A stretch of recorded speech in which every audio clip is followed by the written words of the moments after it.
Hello folks, good evening. Oh my gosh, sorry about the delay. Okay. Hopefully you can hear me.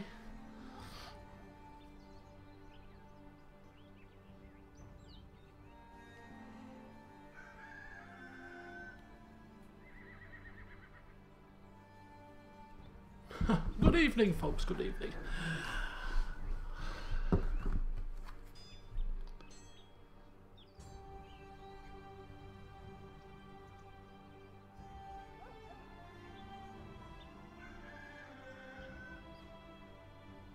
Well, technical difficulties. Indeed.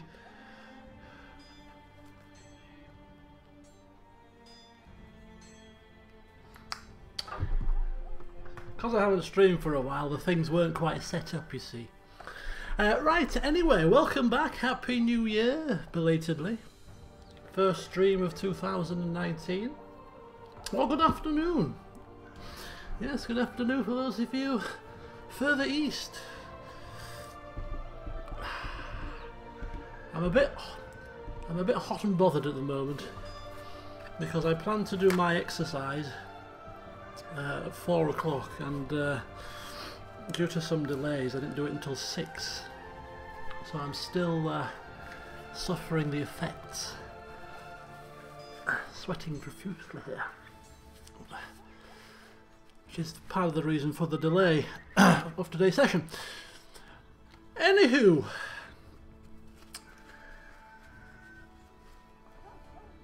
how are you all today? Have you all recovered from the festivities? Back to normality now, back to normal food, back to work, college, university, wherever you may be.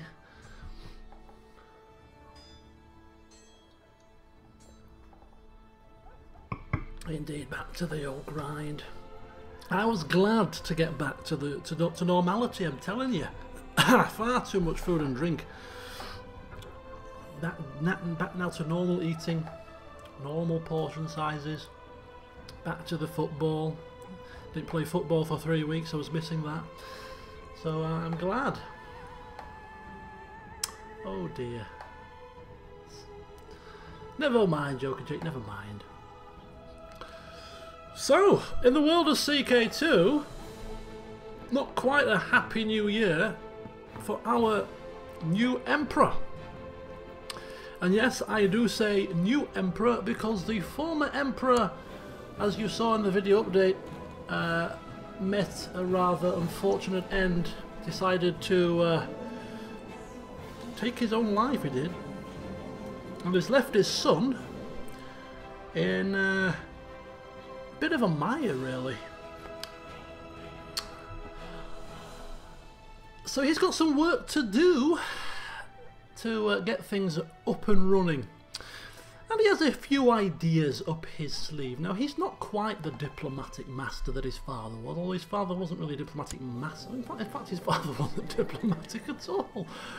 I think these stats were reduced because he might have. I think these stats were reduced because he was in the gates, in the seclusion. Similarly, I think he's suffering a -5 penalty to diplomacy due to being in seclusion, which is why it's so low. I do recall it being higher. I just realised why it's a bit lower than it should be. So yeah, the diplomatic skills are average, really. But anyway, he's had a think about things. His father was showing signs of waning long before he took his life, and therefore he was already making plans for the inevitable, and the inevitable has happened in terms of he's in control now, and well, there's quite a few things to do to kick things off. So the first hour of this session we may advance the time very rare, very little, but anyway, I shall take you through things as we go, as we move on. So the first thing to note, as we ended the last session, is he has quite a lot of land. And his domain is already 7, he has 8 lands. He is currently secluded in in Praha at the moment.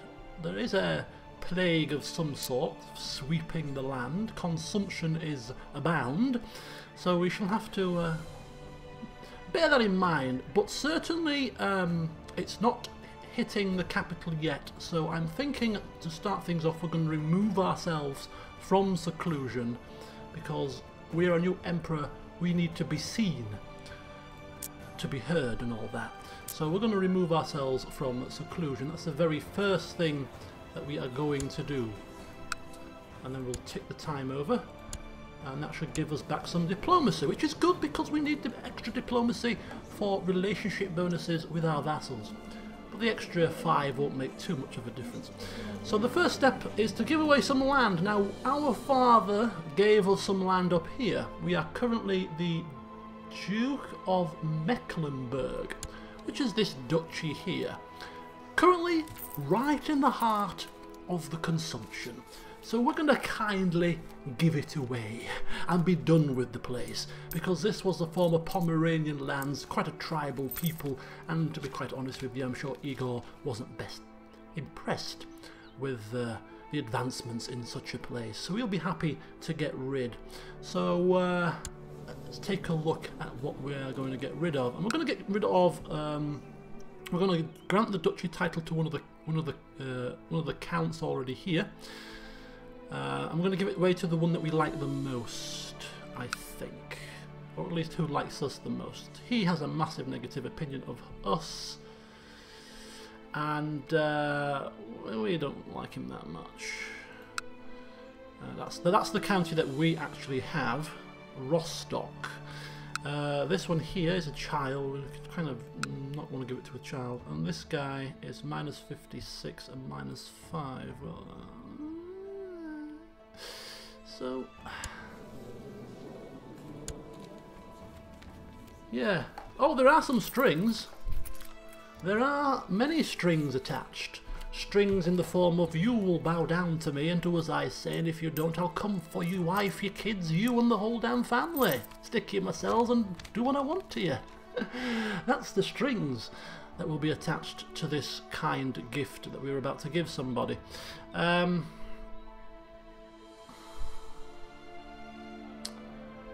We could give it to one of the current people here. Alternatively, we could give it to a family member that's quite removed from the succession line, and then we could give them Rostock and then give them the duchy type. I think we might be more inclined to do that rather than give it to some random person. Let's give it to a Kobyla. Let's expand our horizons here. What am I thinking? What am I thinking?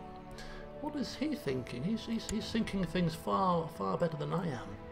So let's go quite down the succession here. We don't want anybody too close to us. So we'll go for like really young people. So let's have a look at this guy. What's his problem? He doesn't like us a great deal, although we do like him. And his problem with us is he's a title claimant. Weak claim on the Holy Roman Empire. Okay, we don't want the people with weak claims anywhere near us at the moment.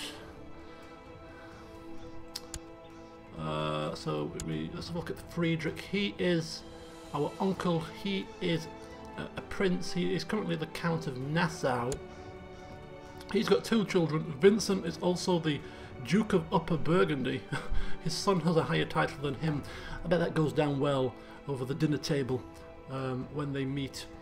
This guy, however, is my cousin. Now, he doesn't have claims to the empire, so therefore he doesn't suffer a title claimant penalty, and we're not overly keen, but you know what, it's better than nothing. He's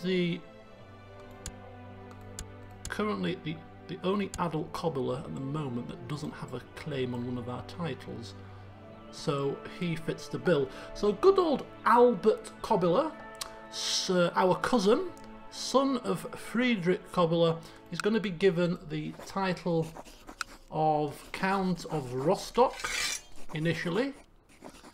Get rid of that. Then we're going to make him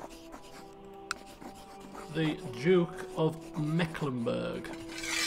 So to get rid of that duchy, I think, do we have too many held duchies or not? I don't, do we, if we can hold 2, right? I think we can hold 2. From memory, we've currently got 3. There's one way to find out. Do we suffer too many duchies held penalty? Yes, we do. Okay, so it makes sense to give it to him anyway. So Count Albert Kobyla of Rostock is also now going to be promoted to the Duke of Mecklenburg, and that should, in a nutshell, deal with that little situation. So no longer do we have too many held duchies, no longer do we have too many held counties, and we have got now a vassal that absolutely loves us to bits. State diplomacy, granted him a county, a duchy, and we've transferred a vassal across to him as well somehow. I don't know how that's happened, but anyway. So he is not going to be falling out with us anytime soon. So already we have one vassal over already. I'm going to get to our wife eventually, because our wife, if you remember, is a philandering wildling woman. And she's given us some children, and now that we don't like each other, I'm beginning to wonder if we should not punt on a wife that gives us a bit more leadership. I'm debating about that for the moment, but anyway. Now we have a full council. Oh no, we're not. We're going to do a bit of a rejig of the council as well eventually. But before we do a rejig of the council, there is some more diplomatic handouts to dish out here.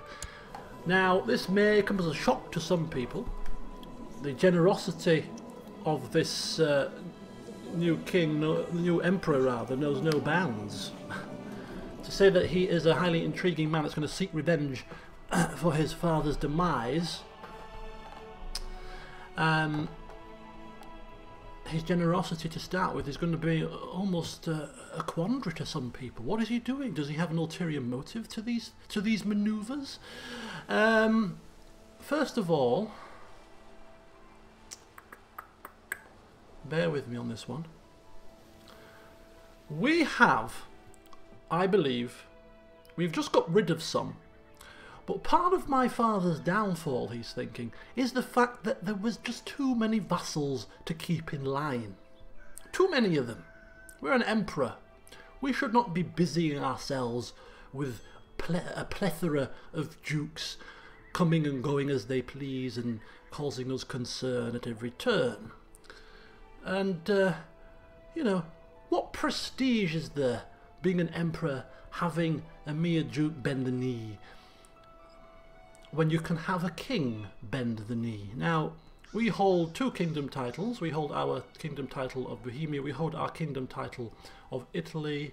We can create several other kingdom titles. We need to keep 1 kingdom title ready to create for our vassal inheritance plan. But ultimately, if we can perhaps install a couple of kings into the land, they'll get rid of a few pesky dukes to worry about, and having 2 kings bend the knee would certainly fill us with a great deal of happiness. Having such a high titled person have to swear fealty to us would just make us feel all that more powerful. Now, if we go to the realm tree, we can see that we have a rather problem vassal, Bertrand the Cruel, who's 47%. He's a powerful man, and giving him even more power could be a mistake in the long run. But for the short term, we have a plan. Have him killed. Quite the contrary, Mark. Quite the contrary. We're not going to have him killed. In fact, we're not. No, we're not. We're going to promote him. We're going to promote him to become a king. By dishing out a king title, he will. His opinion of us is going to skyrocket, and there is also an ulterior motive behind this. You see, we are going to struggle to reclaim the lost land, Dauphine here, Savoy, even Susa maybe not so much. But we don't have de jure claims on that land, on these lands here. We don't have de jure claims here. So to claw back this land that our father lost is going to be painstakingly slow. However, if we create, and bear with me on this one, the Kingdom of Burgundy title and give it to that powerful vassal who doesn't like us currently, not only will he love us, but he'll have a de jure claim on Dauphine and Savoy. So rather than us have to worry about bringing this land back under the Holy Roman Empire, this king who we have just promoted may do it for us. So that's the reason why he's going to do this. So first of all, we're going to create the duchy, the Kingdom of Burgundy title. It's going to give us more prestige. It's going to cost us some gold and some piety, of course. And then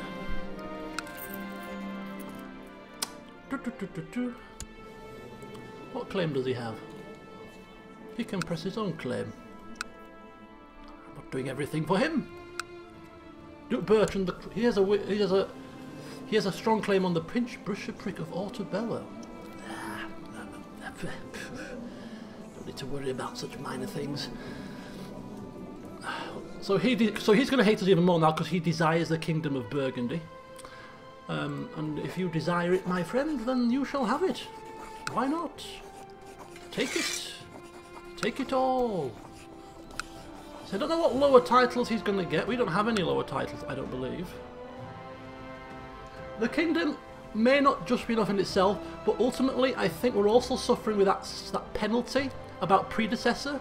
So we're suffering a minus 47 penalty because of our predecessor. That will eliminate itself in a year's time. So that when that's gone and combined with the kingdom granting title, I think it will be enough. I think it will be enough.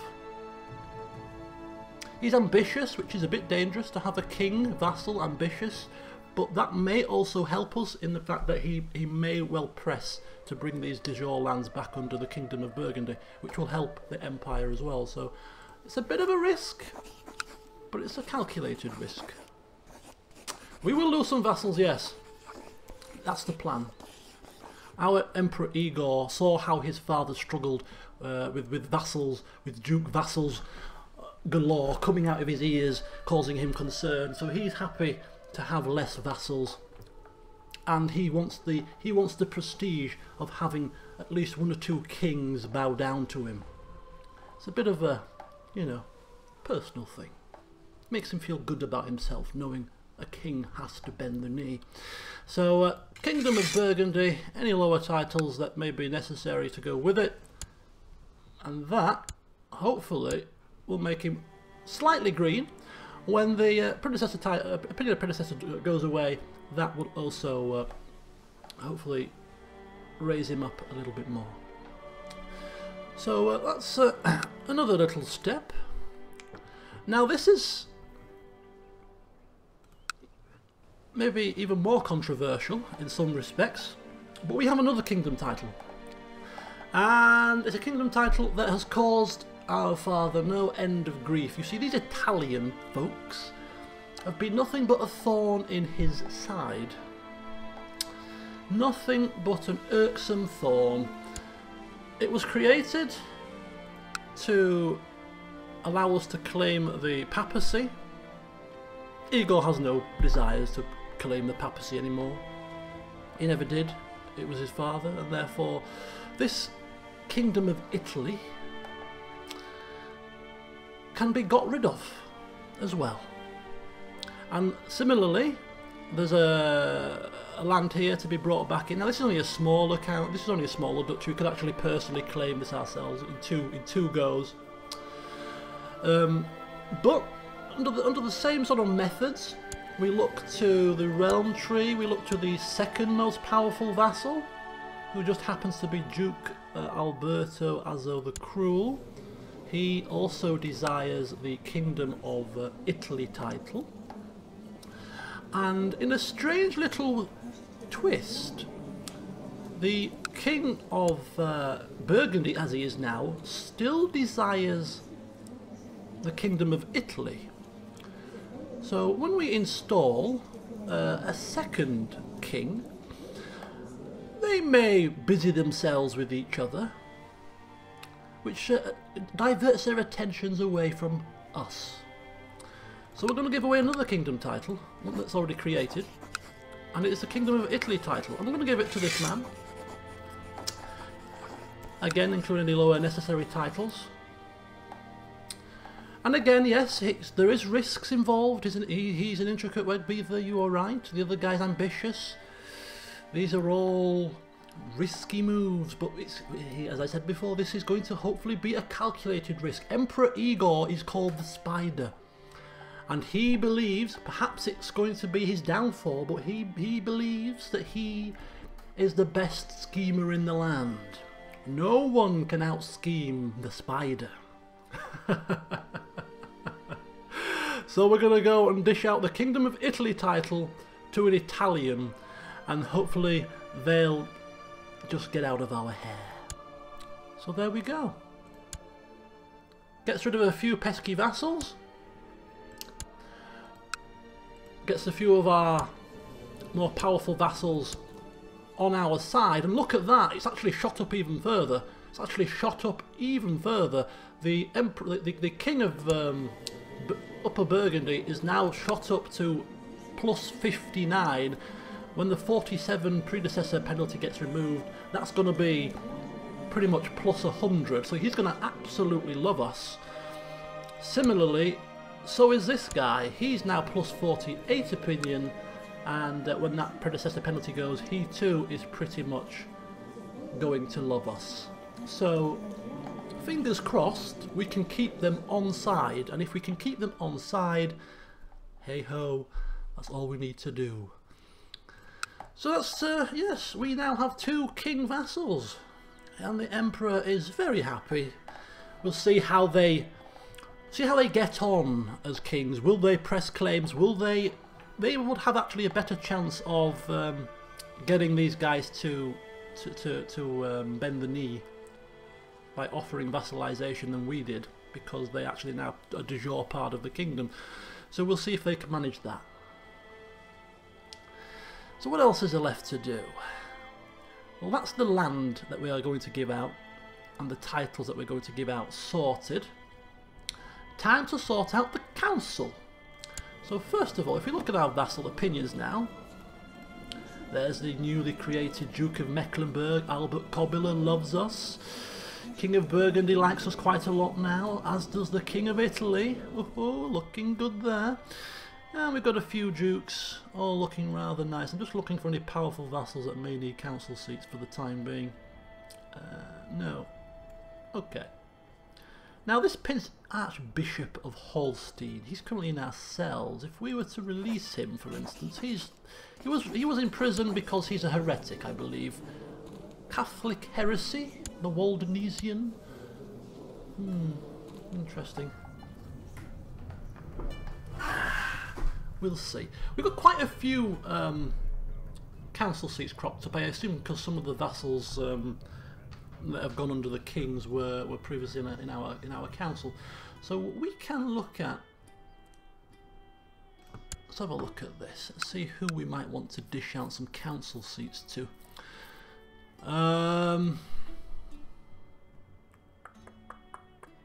He's got consumption.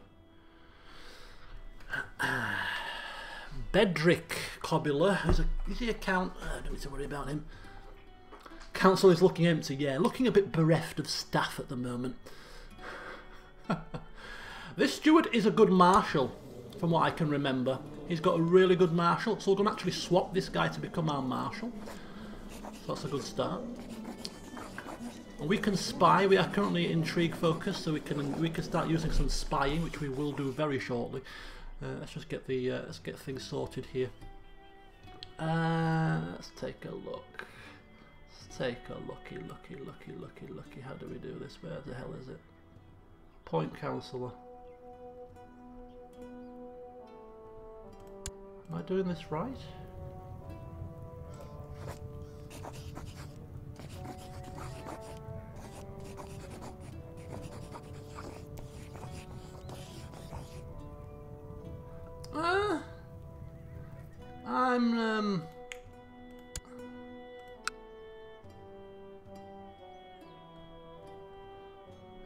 There's a way to swap back. Oh, it's because there's no. Oh, this is the problem. I think we came run into this problem before. Because there's no marshal, there's no position to swap him with, which makes no sense at all. So what we're going to have to do is we're going to have to tick somebody off. We're going to have to appoint a marshal and then swap position. Because if we remove him from position now, it's going to cause a penalty. So we have to install a marshal, then swap position, which will sack the marshal. All rather bizarre. I think that's how it works. Unless it swaps two people. Unless it actually swaps a position. So if we appoint the steward that we want to be the marshal and then swap them, does it swap both positions, or does it sack the position that you swap? I'm not going to risk. I don't know. I'm not going to risk it. I'm just going to appoint a courtier, a low-level courtier, to the position. I'm not too sure, so I'm just going to appoint a random courtier of no import. Somebody that doesn't hate our guts initially might be nice. Courtier, zealous, gluttonous, stubborn, paranoid, and charitable. Conrad. A premise lid. Yeah, let's yeah. Select marshal. Yeah, so we'll put the premise lid in. We don't care if he hates us when we change this over. Right. So swap positions. Change council position with our marshal. Oh, it does swap them, right? I see. So we could have swapped them. Never mind. So now we need to appoint a new steward. We've got this guy here who is Grian, courtier in the Holy Roman Empire, bastard, shy, wrathful, diligent, and ambitious. Good evening, Ghost Surfer.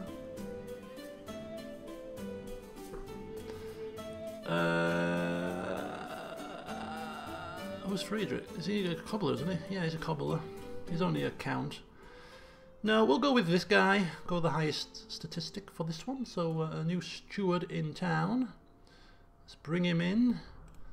There we go. And Chancellor. Let's have a look at our Chancellor. Ooh, look at that. We've got some nice Chancellors. So the question I was asking, and what I was wondering was, should we put this guy in? Another ambitious fella. Or should we go for the... Should we go for the Duke of Austria? Just to get a little bit more relationship up with him. But I don't think we need to, really. He's positive. And apparently we abandoned the commoners. And I have no idea what the hell that means. I don't know what he's done.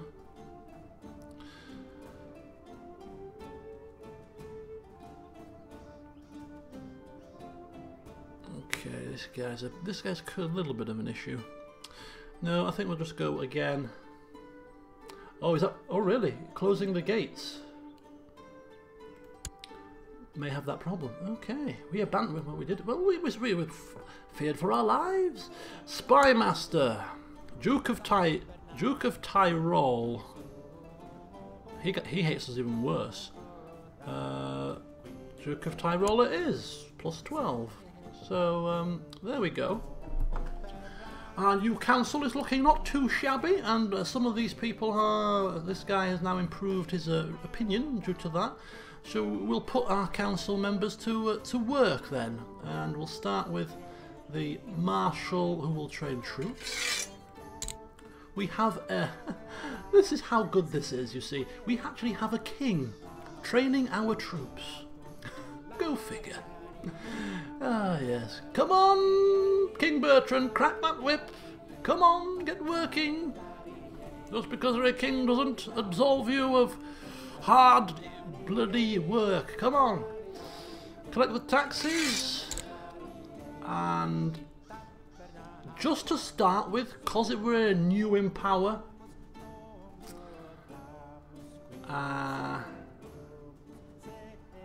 we're going to scheme to start with. Is that the one that we need to do? Yeah, we're going to scheme to start with, just just because we're new in town, we just want to make sure that nobody's doing anything they shouldn't be doing. And he's improving religious relations with the Pope, because we do not wish to follow our father's footsteps and become excommunicated. And the Pope, I believe, doesn't like us at the moment, so he better work fast.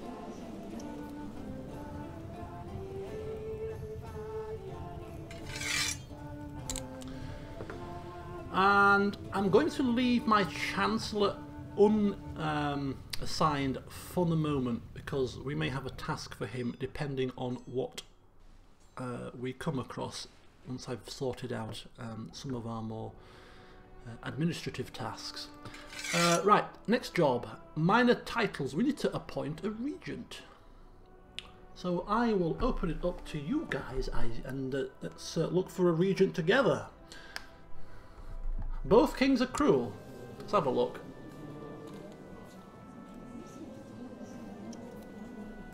What's going on here? The opinions, the vassal opinions aren't sorting very well. There you go, looks a bit better. So King Bertrand the Cruel and King Alberto Azzo the Cruel. We have two cruel kings. Why are they? This is obviously giving you an idea of the kind of company we like to keep. Perhaps we're taking tips from them as to how to make our targets suffer in the most grievous pain. We need to look for a new wife? Nah, not yet. We'll get to that. Priorities. We'll just lock her in a room for the time being until we're ready to deal with her. Unless you're talking about for our children, of which we do have. All of our... We'll take a look at the family once we've sorted this little mess out. Right, we're not pressing any weak claims for the time being, I don't think.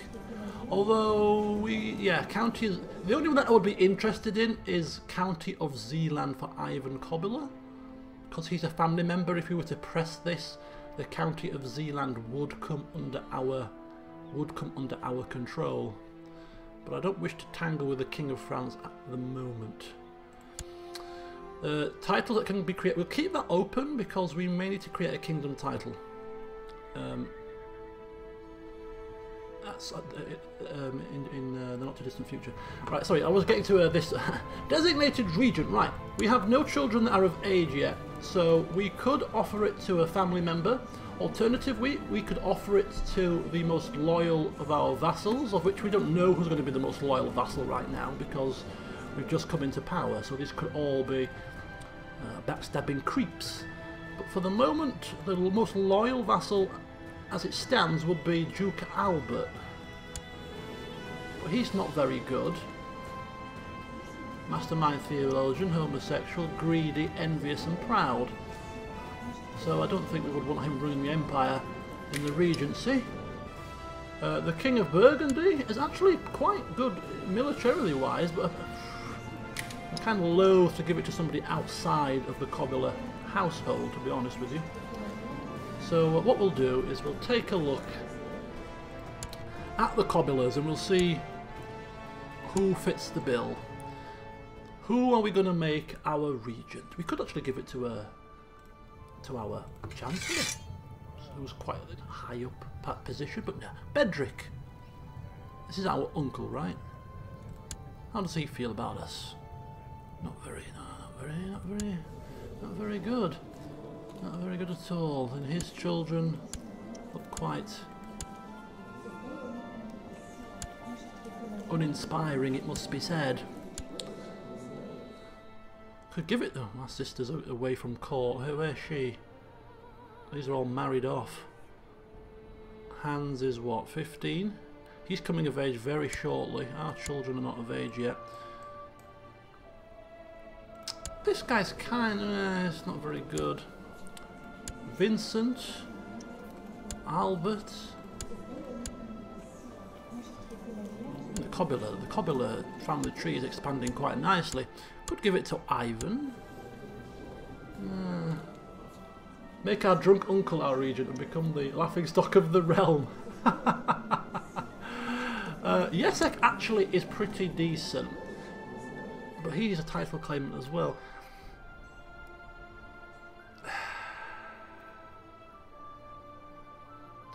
I think we're going to leave it for now. We'll leave it. We couldn't make our wife Hellfire. We could even do that. She's got lover's pox. We'll leave it. We'll chance it. The thing you've got to, the thing that you've got to appreciate is if we die or something happens to us before this guy comes of age, putting an uncle or a title claimant as the regent wouldn't be good for him, because the regent would not have a good opinion of this kid. So we shouldn't really do that. So you know what? I'm going to give it to a neutral person. In thinking about it, I'm going to give it to a neutral guy. I'm going to give, and this guy's not bad. He likes us a little bit. He's good diplomacy. Stewardship's not bad. Intrigue's average. He's ambitious though. It's probably dangerous. Steward. A bastard, shy, ruffle, another ambitious person. Oh, flipping hell. You know what? We'll screw it. I'm getting. We'll move on to easier titles to give away. We have a whole plethora of these. What do you call these things? Minor titles. The steward was not bad, yeah. Do you know what? Yeah, I think we're going to give it to the steward. Steward, let's get it done. Come on, let's get it done. If I can figure out how to do this. Right, grant honorary title. Regent. It's actually going to raise his opinion as well of us. Yeah, there you go. So, welcome Mr. Steward. Welcome. So you've got a plethora of minor titles to give away. Now, not ordinarily, we've given minor titles out to people that have King likes cruel and ambitious people. Yes. This is completely against everything that we know. This is surely going to come round to bite him in the bum at some point. We shall certainly see.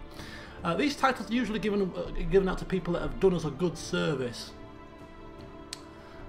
Maybe even deadly. Yeah, I think his own self-belief may end up killing him.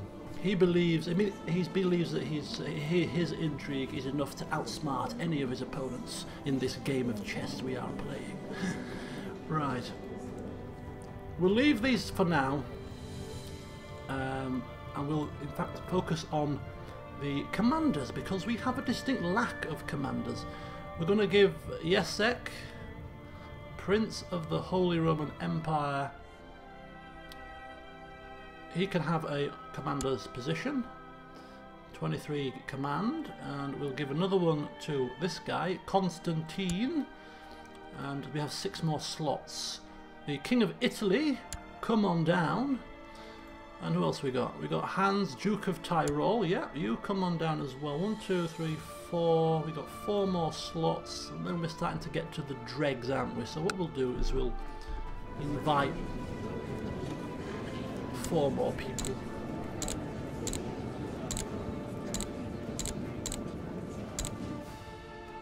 To see who we can. You know what? Let's have my religion. Let's keep it in house here. We've got a courtier in the Sardinian band, who's a brilliant strategist, a hunter, 23. Got the marshal here, a quick marshal, a brilliant strategist. We've got Yesek, Prince of the Holy Roman Empire. He's already here, isn't he? Yeah. Join court, yes. Okay. Siege leader. Ooh, that would be pretty handy if we ever get a siege. Brilliant strategist. Has he got one eye? The flipping hell is wrong with his eye, man?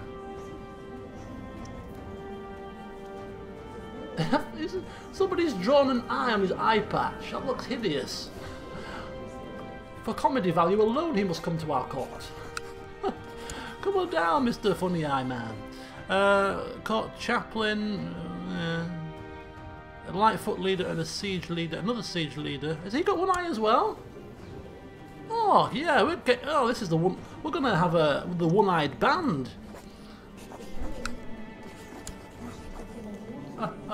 The one-eyed band. Here they come. Come on down. If you haven't got one eye, you can't come in. Inspiring leader. We need a leader. Go on, we'll go with that one. So we'll just go with. Well, I say we're gonna go with the 3. Might as well go for one more. Trickster. Marshal of Bolga. Yeah, come on down. Come on. Come on. Come on down. I'll get to that in a second, Cham. Look at that. You see that coming towards you? You're going to be a happy chappy. Right, so we've got 4 people coming to court who we will employ as commanders. The one-eyed crew. Yeah. We had the... Was it the B team? We had the B team last time. All the commanders' names begun with B. Now we've got the one-eyed team. Commander One-Eye. The one-eyed... We can call our... We can actually create a mercenary company with our marshal, I believe. Which is something I've never seen before. I've just been messing around off camera in a personal save, and in certain circumstances you can actually create a mercenary band. We could create one with our if one of them was a marshal, we could create, you know, have it the one-eyed bandits. We could call ourselves one-eyed bandits. That'd strike fear into anyone, wouldn't it? Right, minor titles. So we're done with the commanders for now. There are 4 more are coming. The council has been rejigged. All of these should reset themselves in due course. I'm happy with the council. I'm happy with the minor positions. That's sorted. Right, let's move along to laws. Succession law doesn't need to be changed. Realm laws we can change, but I don't think we want to change any of them at the moment. In terms of... We could actually go papal investiture.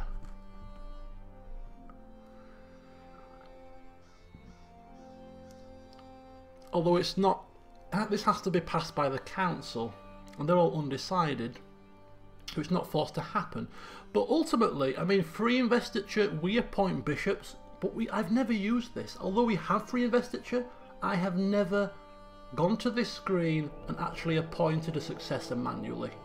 I haven't been bothered to do it, and therefore the negative penalty that we are suffering as a result of having this law with the Pope, is it worth having it if we can just let him appoint bishops? Because ultimately the bishops are low enough rank not to cause us concern even if they don't like us. So I'm kind of thinking papal investiture might not be the worst thing in the world. Obligations, more tax from the burghers. Could be nice. And the council has far too much power for our liking. They have the say on executions, they have the say on war declarations, they have the say on imprisonments, they have the say on banishments. Of course, they're not going to be happy with any of these changes at the moment. They're a fresh council. So we're going to have to bed in and just sort of gain favour with the council in due course, but for the time being, rule changes, law changes are going to be non-existent. So that's fine. Technology, legalism. We could increase the legalism. Alternatively, I'm going to actually use this one. Oh, it's +2. Is it really worth it? Yeah, I'm thinking feudal vassal opinion increase at the moment would be quite nice, but is it worth wasting technology points on this? Is it going to make that much of a difference? I don't think so. Majesty, extra piety, tolerance would be different culture, or just all legalism. Legalism? What do you think, people? Any preferences here? Should we keep pumping into legalism?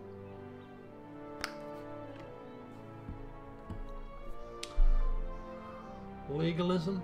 I mean, this unlocks laws and stuff, doesn't it? And law, you know, without the legalism, we can't change the laws. Okay, legalism, overwhelmingly. In terms of our economy, I was favouring castle infrastructure. Don't know what your thoughts are on that. It unlocks other buildings and stuff.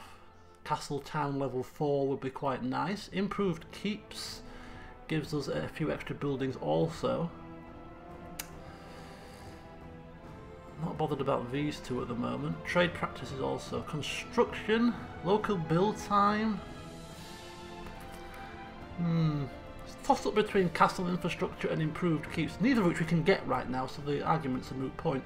And in terms of our military, I'm thinking military organisation for extra retinue, extra global supply and extra morale in the armies. Also, one more level of military organisation will eliminate that pesky pagan homeland attrition penalty.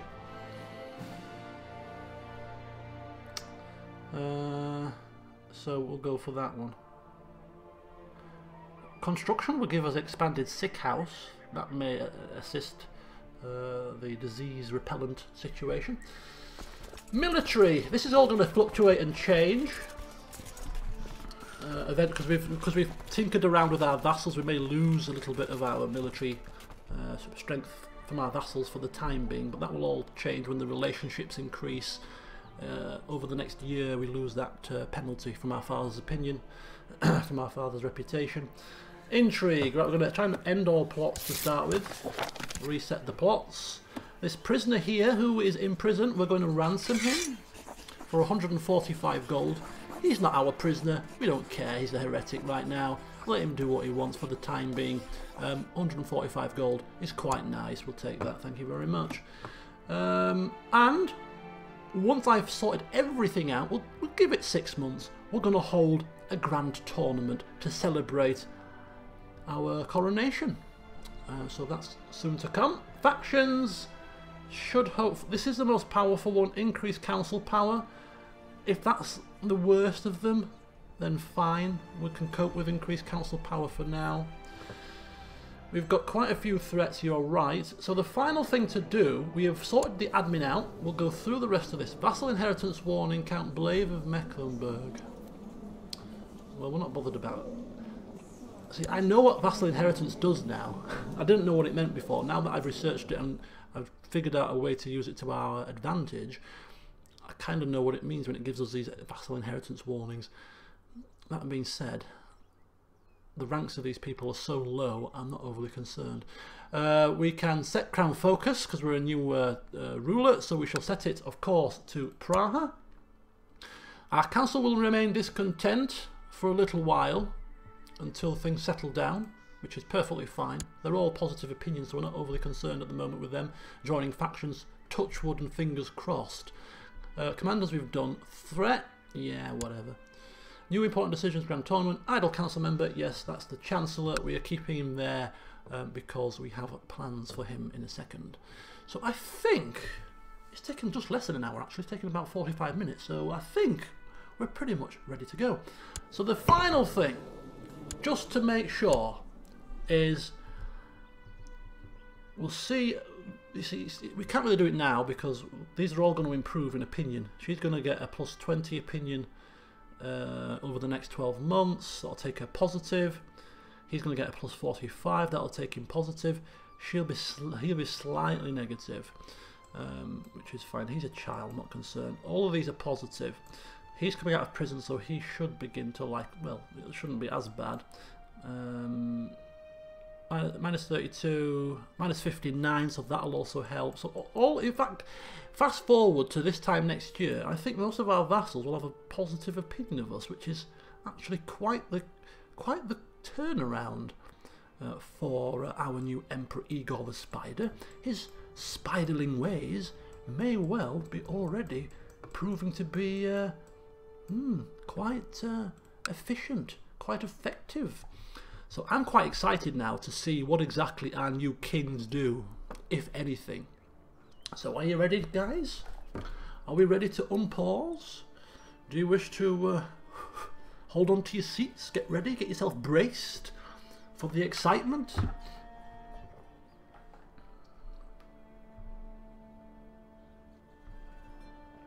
Ideal regent should be unlanded. Okay, our steward is unlanded. Have decent marshal and stewardship. So this is our current region at the moment. So decent marshal, okay, average. Stewardship good, check. Unlanded, check. Likes your heir. He likes us. I don't know how to check what he thinks about other people. I know there's a way to do it, to get him to show relationships between two people. If anybody can point me in that direction, it would be a very handy thing to learn. But yeah, we don't know how he feels about our child. But seeing as he likes us, I'm going to assume he will probably like our child. He's content or he's ambitious. That's the only negative, is that he's ambitious. He's diligent, shy, and a bastard. So you know, in terms of regions, I don't think he's actually that bad. I don't think he's that bad. Right. So before we actually, we're not quite ready. I do apologise. One last thing is we're going to just very quickly check our new chappie here. So he's a master schemer, of course, elusive shadow. He's got the intrigue focus. He's patient. He's a patient man. So perhaps expanding, like, you know, hellfire and brimstone is about to erupt upon us. We're not terrified of ambitious. No, the spider's not terrified of ambitious. Let them come with their ambition. We'll strike them down with intrigue and murder if they dare to get ideas above their station. Humble, paranoid. This could be an interesting trait. That may bite a few people in the backside if they get on our bad side. Our paranoia may end up with people being imprisoned, if the council allow it, of course. He's kind. He's actually, apart from the deceitful bit, he's quite a nice chap. Hence why we've dished out titles to vassals to keep them in check.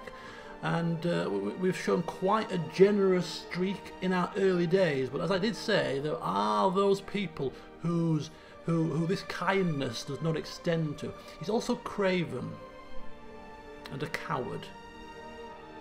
Now, that'll be kind of interesting. No pushing children from parapets. Unlikely. I wouldn't say beyond the realms of possibility, but unlikely. Right, before we start the game off then, children. Prince Matus, who is the next in line. He is affectionate and conscientious, bless his little heart. He's 10, but his stats for a 10-year-old are pretty awful, really.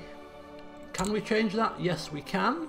Is it too late to change it? Probably. Who cares? We were teaching humility.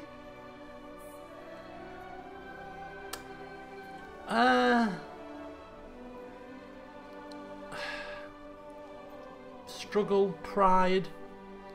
Is it wise to change at this time? I don't know. Seeing as this is what he was put on by his father when his father was in control of him, this is what his father wants, therefore we're not going to change it. But we are going to change his guardian, you are right, we should be his guardian. Sorry, you sea devil, you. I don't know why you are in charge of our child, but do we have to...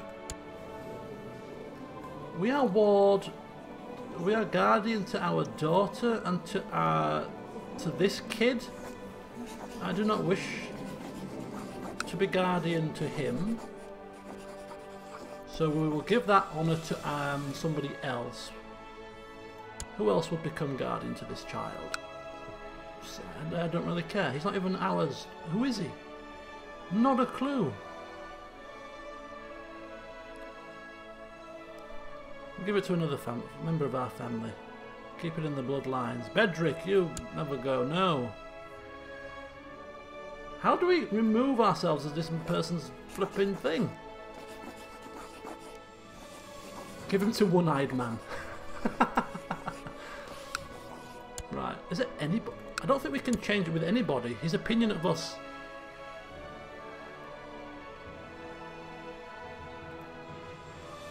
Okay, I'll have to sacrifice our daughter then.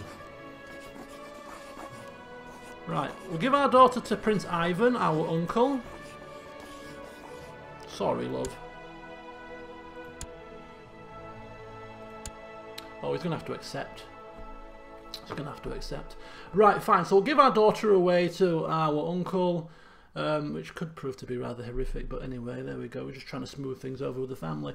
And then we will bring Prince Matus under our personal guardianship. Here we have Prince Sitirad, who is willful and rowdy. He's looking actually a little bit better than our elder son. And Princess Eliska, who hasn't got a focus yet. We'll give her a focus in etiquette. We'll keep in theme. He seems to like this kind of education. He's struggled. And Ingvar. That's not ours. What's going on here? What's happening? What's happening here? Princess Agaleta. She's duty focus. Yeah, Eliska, etiquette, right. So they're all being tutored now. Oh, I only have one ward. That's it, it's ticked over. Right, assign guardian. I shall take care of business here. I know what's best for my child. Who dares to tell me otherwise? They're idiots. So that's our kiddie winks. Let's see how they grow up. We have our sister, Princess Justina. Remember her? She's the slow one, right? Yeah, she's married to the King of Sicily. We have Sabina, married to the Prince Michael of the Byzantine Empire, who may become emperor at some point. Is he not heir?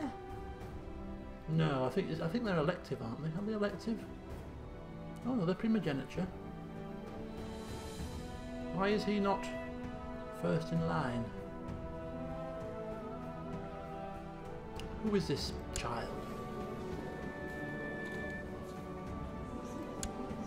Is he in the purple? Is that why? Oh, he's in the purple, that's why, yeah. He's a chosen one. Never mind. Okay, good. Good stuff.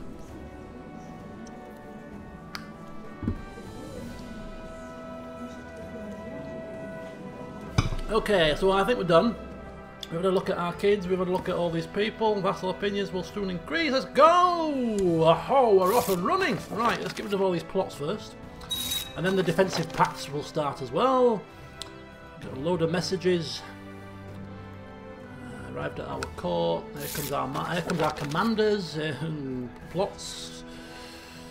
And plots. You're damn right you'd remove yourself from a plot. I have just given you a kingdom title. I do not wish you to besmirch your name with such treachery. Time is moving. Only at 2 speed. Only at 2 speed. Nothing too adventurous.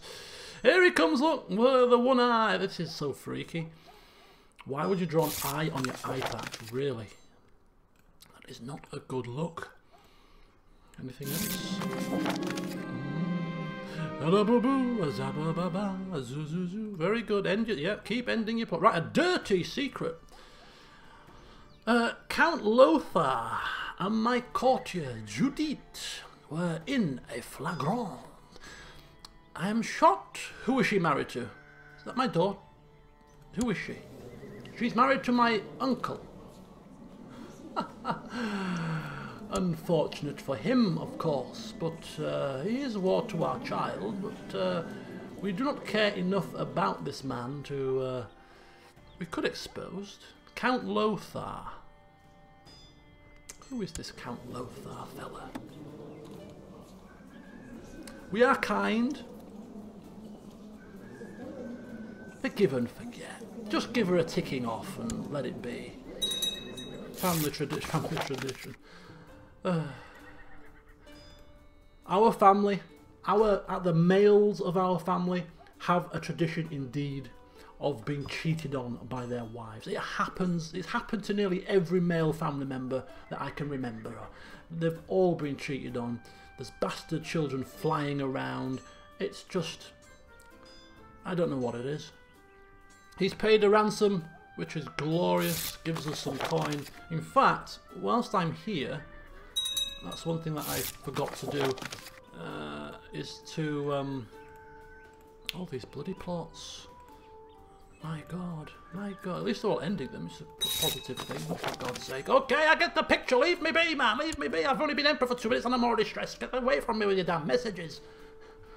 It's like a Harry Potter scene when all them owls came, or is it all them letters? Is it the first film? When all them letters just descended into the house from every damn opening. It's like that. There's messages flying in about plots and about people arriving and oh, just leave me. Right, we need to build. We need to build. So we're going to do some upgrades to our settlements here in Praha and in Karlstein. So we could go castle fortifications level 3. We could go keep, which would give us increased levy size, increased garrison size.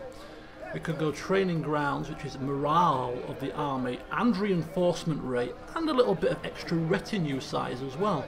I quite like the look of that one. I quite like the look of that one. So training grounds level 2 coming on into a town near you. Right, Barony of Karlstein. I think we're going to go with the same for that as well. Does kind of limit our income a little bit. And speaking of retinue, we are reinforcing at maximum speed, which is costing us a fair bit. We're just going to go on half speed until we've got matters stabilised. So yeah, we can't, because I think we might be losing some coin at the moment. Yeah, until things stabilise, we actually are losing coin. So we just need to just stem the tide a little bit. Right, now we've got defensive pact messages. People arriving at court. Very good, very good. Let's just get these out of the way. Oh, there was a de jure claim there or something. I don't know what that was all about. Transfer vassal contract for the King of Italy. So he's already getting to work. Okay, he still doesn't like us very much. He could be a problem. We may have to deal with him in due course. But look at this, what's going on here. There's some kind of a war going on already. And it's the King of Italy. And is he pushing a de jure claim on the land that we lost? Like we planned on him doing? Yes, he is. I think he is. He's pushing the de jure claim on the county and not the entire duchy, mind you. But nonetheless, we can't help but wryly smile on this little development, considering that this was one of the people that dared, or him, that dared to rise up against our father. So I kind of want to kill him before this happened, because... But do you know what? No. We won't kill him just yet. We'll have him suffer the indignity of having to lose one of his counties to the Empire. Then we'll kill him. In a double whammy. Oh yeah, that's exactly what we'll do. Right, so it's good to see the king doing exactly what we planned on him doing. Indeed, that was one of the reasons that we gave away the kingdom titles, not only to get them out of our hair and get them on side. And look at that! Look at that! Look at that! The empire has just grown larger. The independent duchy has been brought under the governorship of the king. Oh, it's all coming into place rather nicely indeed. Duke Bertrand has agreed to become a vassal of the king of Burgundy. So land that we would have taken ages to get back has come back under the empire in one swoop. Once again, Igor's plans working out perfectly. He couldn't have scripted it any better. But let's not lose sight of the man. Let's not lose sight of Duke Bertrand of Dauphine, because it is down to him again. He was another rebel person, but the plot to kill is only 58.6. That's not good. We do want revenge. Savoy might be a little bit harder to bring under the wing, perhaps, but we'll see. 59% plot power. These people are quite tricky to kill. We might have to start spreading some dissent amongst their vassals and see if we can do it that way. Susa. What is Susa part of, de jure wise? King of Italy. So the King of Italy may decide he wants to... Yeah, so the King of Italy's got Susa in his sights, I imagine, as well as this. And Burgundy's got Savoy in his sights, so fingers crossed... Fingers crossed, it could work out quite nicely. Right, The first person I'm going to spy on is this man. At least the other Duke is back under the realms, back under the Holy Roman Empire. This guy's still independent, so if he proves to be problematic, if we could kill him and get a child in line, maybe more likely that they would bend the knee to the king. So we're gonna spy on. Oh, can we spy on him? Oh, he's not part of our land. Can we? How can we? Can we only spy on people in our land? I don't know. We can't spy on independent rulers. Okay, that's fine. Bugger. I'm gonna spy on him then. He's come back into the empire. He thinks he's safe. Well, you are wrong. We have revenge that we are seeking, and we will get it. We will get it. Oh no! Come on! Come on! You flipping imbecile! Damn it!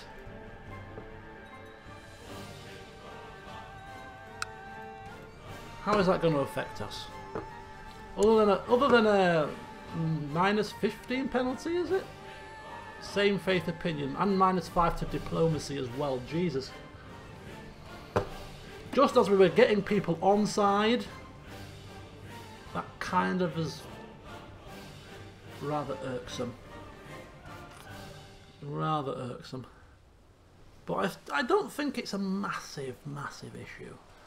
Still think most of our powerful vassals, yeah, the kings are still massively positive. These guys are starting to become more positive as time ticks down. Yeah, all we can do is keep him here, raising opinion, and if we can get opinion high enough by some minor miracle, we may be able to get reconciled. Alternatively, if it was a crusade, I'm not spying on Emperor. Wait a second, did you? You can give the Pope money, but it's an absolute fortune. It is like, yeah, look, if you try to bribe him, yeah, 383. We ain't bribing this man. We shall make him see the error of his ways. I'm kind of tempted to plot to kill him, but it's not quite enough power just yet. Yes, that's what I'm just about to say. He was actually spying on his father. You dastardly. Well, he is the spider, and his father was making a royal mess.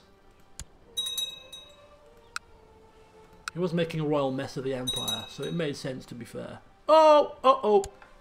King Bertrand the Cruel has declared Burgundian-Pisan excommunication war on the Serene Doge of Pisa.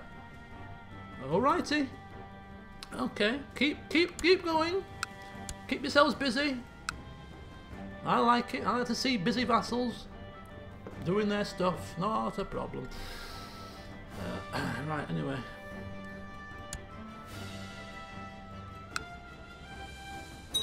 Oh, I hate it when that happens. Duke of Tyrol did something. I don't know what it said. Jesus. When you try to clear a message and one just pops up at the same time and you delete the wrong one. Is there a way to recall messages? Okay.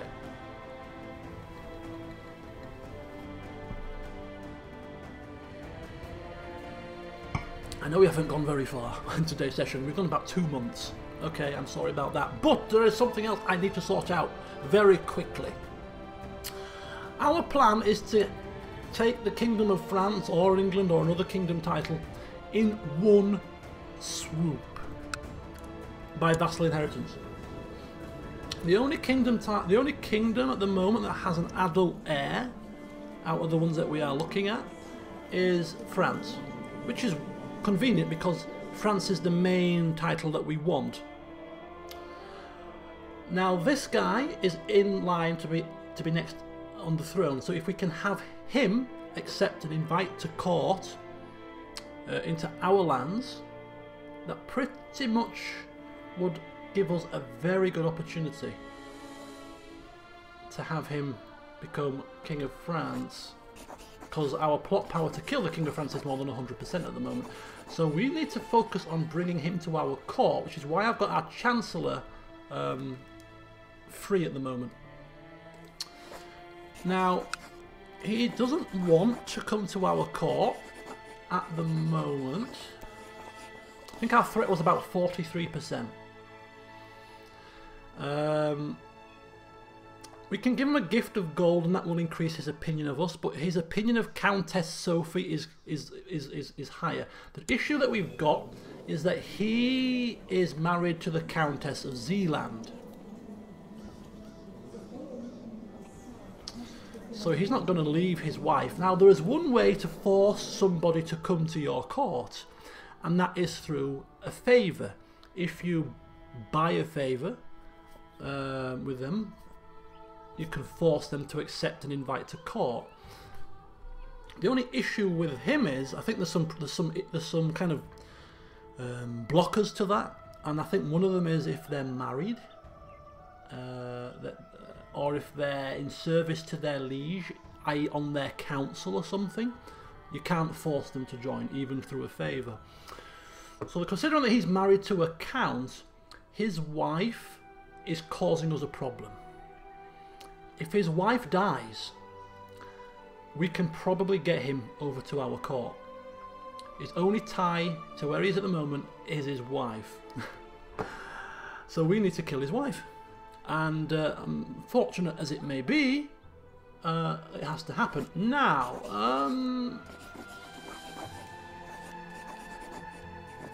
how did you see that? How did you see that? I don't think you can go back on the stream, can you? Or did I not set it to be... Can you scroll back on the stream?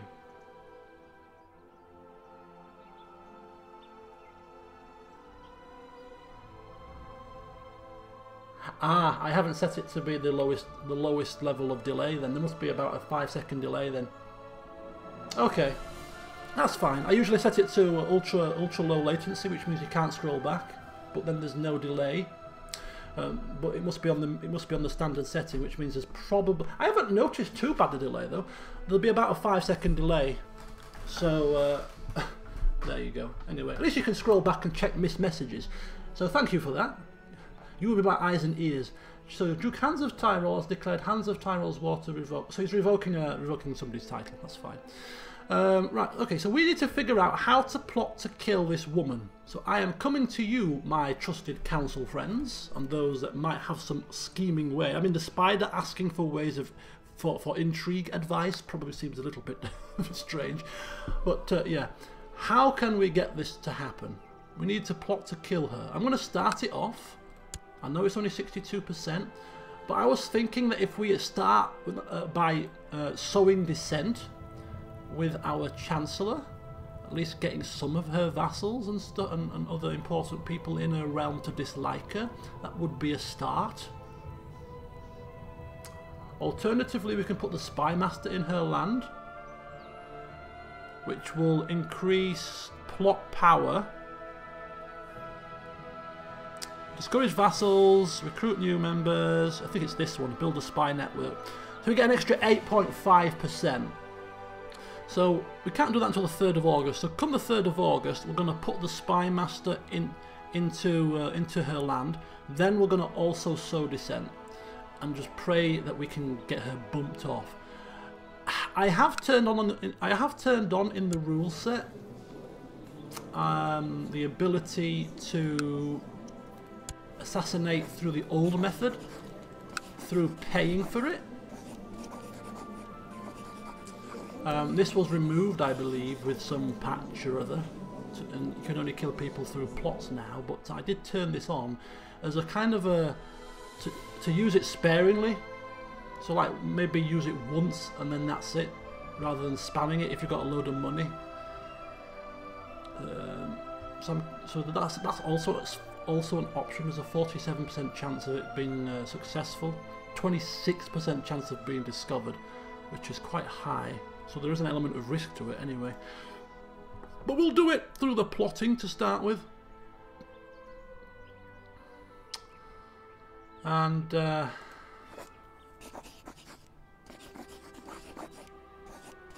wow.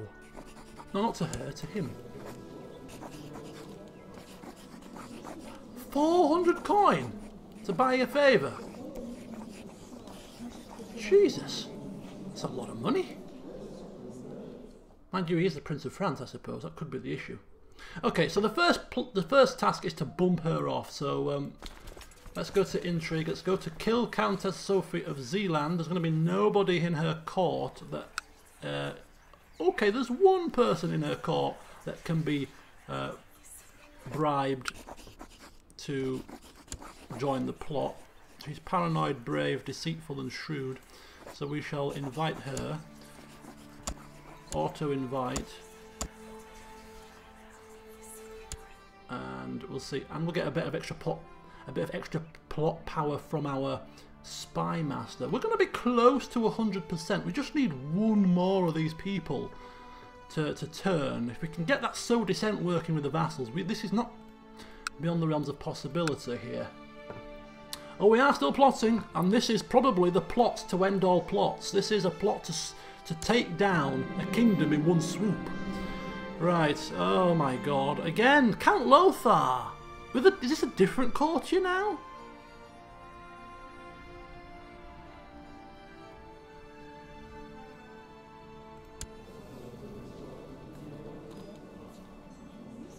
Who are you? Who is she? Who is she married to? She's not married to one of my... She's not married to a Kobyla for a change. No, forget it. Kobylas are renowned for their plotting. If a Kobyla is not plotting, there's obviously something wrong. Okay, we get... Holy cow, things are happening so quickly here. Tongue-in-cheek, of course, it's not really happening quick. Son was born, and defensive back. So we've got this negative 10 debuff to general opinion due to abandoning the commoners. That will remove itself January next year. Our father's predecessor debuff will get rid of itself February next year. So that's going to be that's going to really give us some good vassal opinion. I think even with the excommunication, our vassal opinion is kind of looking pretty good. I think we have the empire stabilised now. I really do believe that he has the empire under his control. 21,000 men. It's going quite well. He's got a good hold on things. King Bertrand has usurped the county of Venaison. Keep working on Savoy, my friend. Keep working on Savoy. Non-aggression pact has been dissolved. Joined existing. Yes. You don't need to do. Oh my god, this is ridiculous. This is ludicrous. Is this because we've got the spy in the intrigue focus? I mean, he's doing a good job. He's doing a lot of skulking round the castle, isn't he? They didn't notice me, but I'm still in shock. He is the count. Now a count. Oh, do you know what? You know what? Just let them do what they're doing. If people are in love, hellfire. Let them get their leg over on the kitchen table for all I care. Right, grand tournament time. Oops, I didn't realise it was going to put us so close to bankruptcy. But anyway, it's time for a grand tournament. Igor may be a voyeur. Cham, are you still here? Right, so we're not shutting the gates. There's no plague. The plague is on the fringes of our little land, but nothing too bad. It's kind of closing in on both sides. It's closing in on us, but we're stuck in the middle. But we are still standing fast. We are not going to allow it to take us down. We'll kind of stick in realm view for the time being. Okay.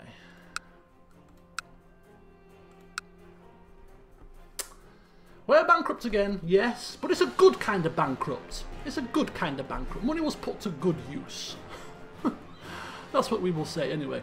78.4%. It's looking quite promising. We just need we just need one more backer.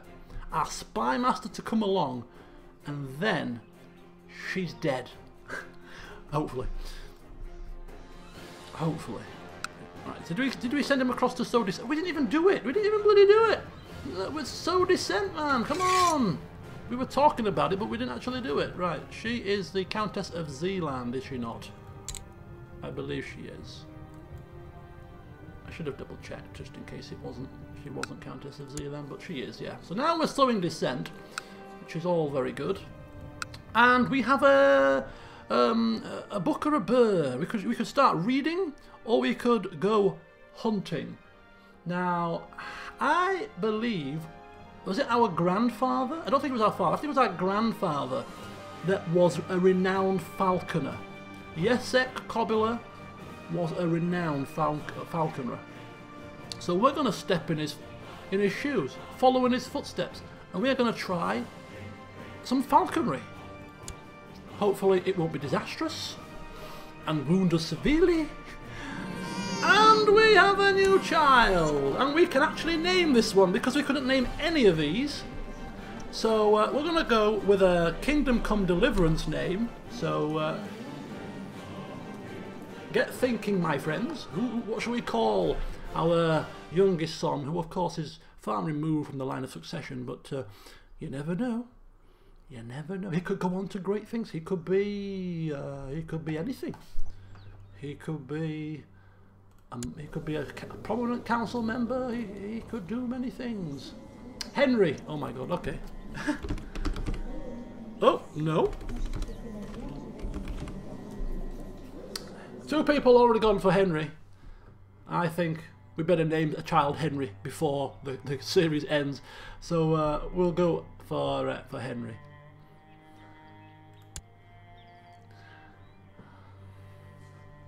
Right, sorry, so yes, you asked me, Cham, about the Spygate situation. Oh, come on. Yes! We get aspiring falconer.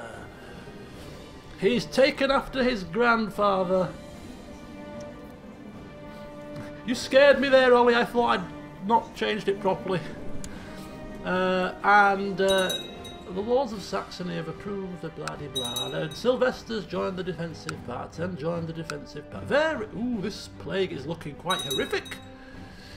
It's looking quite bad. Ooh, yes, you all joining defensive pacts as if we are the big beast from the east. We are the devil incarnate. We must bandy together to kill this evil man. He's a nasty leader. Right. He's beset. Let me see what's going on here.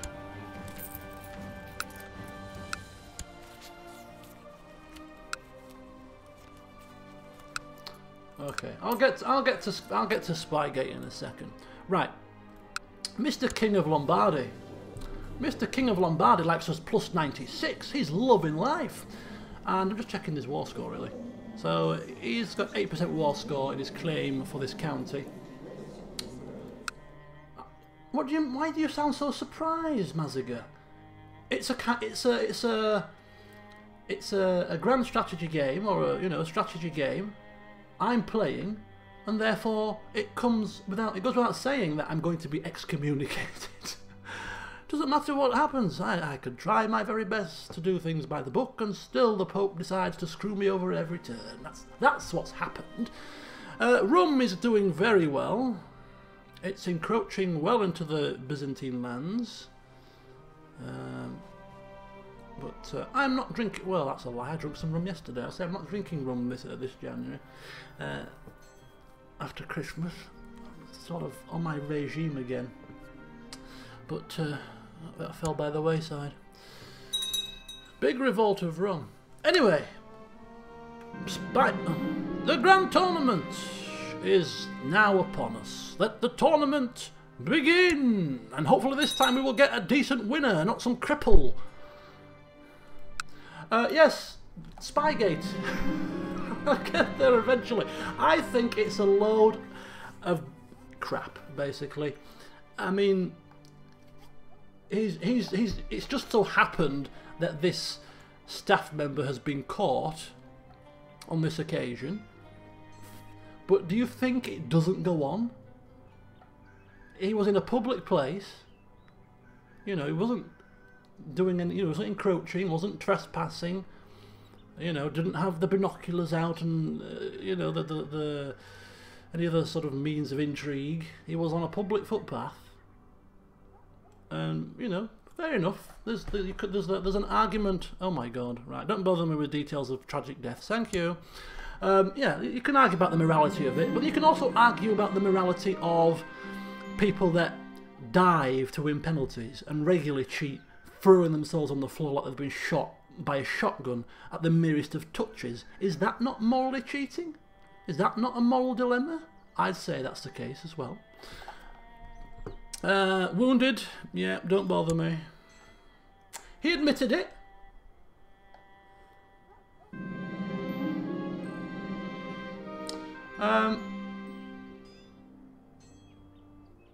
Yeah, there's a ref to deal with in-game cheating, I agree, but do they deal with it? No, they don't. And I don't. To be honest, I don't agree. I don't agree with it personally either. Oh, one-eyed guy. I don't agree with it personally. I think we don't need to do those kind of things. I think we have a good enough team, and his tactics are working well enough that we don't have to resort to such things. But strictly speaking, it's not illegal, and it's not in the there's no rule against it per se. So yes, although I would welcome the apology and the admission that you won't do such things again, although he didn't say that, but I don't think he would when he's spoken to by the chairman. Yeah, that should be sufficient. People calling for points deductions and all that kind of stuff, I think, is really over the top. And I'm not saying that just because I'm a Leeds fan, but I mean, a points deduction? Are you serious? I think a fine would be sufficient also. So my daughter is got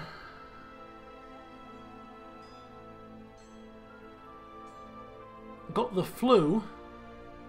We shall call our physician. But yeah, I mean, to me personally, it does put a little bit of a stain on his kind of, because up until that point, he's been, he's been very courteous. Everything has been done by the book, and he's done really, really well. But I mean, I'm not best impressed, as it must be said. But it does make me laugh, though. It does make me chuckle. Some of the memes that have come out and some of the comments and stuff. It does make me chuckle. And I've read some of the comments from other professionals, past and present, and I think most people can agree that it's probably it is more the wrong thing to do. But a load of them are saying, well, you think this doesn't happen? Yeah, he's been caught, but you don't think that this doesn't go on and people haven't been caught? It's a cutthroat business, football. The difference between the Championship and the Premier League, we're talking hundreds of millions of pounds, and any little slight edge you can get within the bounds of the rules, you can almost argue morality's out the window. That's another argument. But yeah, anyway, we shall digress away from that situation. But it has made me chuckle, it must be said. So here we go, third place in the grand tournament, César Dest, who has Marshall 15. Actually, he's a drunkard, but he's a genius. So some tactical prowess coming to the fore, but not quite good enough. So whenever we see these people, these epic tournament winners, we always give them an opportunity to join our court. Want to join our court as a commander, as a reward for your efforts? No? Okay. Not a problem. We'll just say, well done. Who finished second? Alaric Udinen, who does not look the least bit martial-based, but a martial of 9, a twin, temperate, brave, a brave man. He wasn't the most skillful person, but he had a dogged determination to get things done, and his bravery got him second place. It was a privilege to see him fight. But you're not good enough to be invited to court as a commander, so we'll just tip our head to you slightly and wave you on your way. And the winner of Igor's Grand Tournament to end all tournaments is Rokus. A man of martial 20, finally, and a duelist. Finally, we get a flipping person worthy of winning it. A person that would likely have won it. Not some imbecile, not some flipping monk, an actual fighter. Bloody hell, it's a minor miracle. And he really would be a welcome boon to the court if he could just... oh, God. Anyway, we are going to send him a gift because we always give a gift of gold to the winner. So, there you go. Well done. Well done. Bask in the glory of your prowess. Want to come to court now? No. Never mind. Never mind.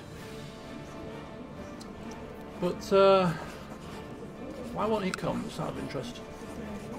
No reason to move. By favour. How much is favour? 80. Whew. Wouldn't even accept a favour. Bloody hell. Could force him to come. I want you as my commander. Come now. Or feel my wrath. Tempting. Just contemplating killing him for denying our request, but no, we're kind. We're not going to do that. We should have followed him, actually. Should have followed him as an important character, so we could have gone back to him later on, just in case he may have changed his mind.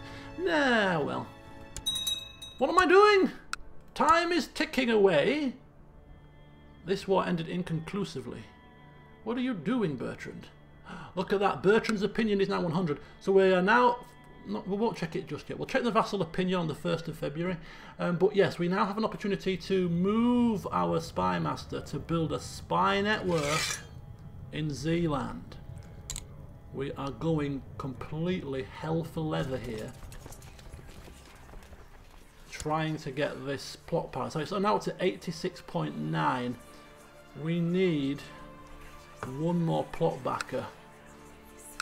Or we needed to die of natural causes. She's got chest pains. She's got chest pains. Let's just hope she dies of a heart attack or something. Not that, well, I'm sorry to have to wish ill on people, but you know. What's happening, Maziga, is we are killing the Countess of Zealand because we want to invite Prince Leonard to our court, who is the heir to the Kingdom of France. And he can't come to our court at the moment because he's tied to this woman. So she dies, he comes to our court. When he comes to our court, then it's game on, because we are going to install him, fingers crossed, as the King of France, as a vassal of the Holy Roman Empire. Oh, he will come to our court. He will. Trust me. We are the spider. He won't leave his child. Balls to his child. I'll kill his children then. There's ways and means to do things around here. The new book is... oh, a new bird, a pet bird. And we are a falconer. Woo! Following in his grandfather's footsteps. We have become a falconer. +1 to diplomacy. As soon as we get unexcommunicated, if that's at all possible. Our diplomacy is actually not... it's quite respectable. Without the county of Provence. He's doing well. He's doing well as the king.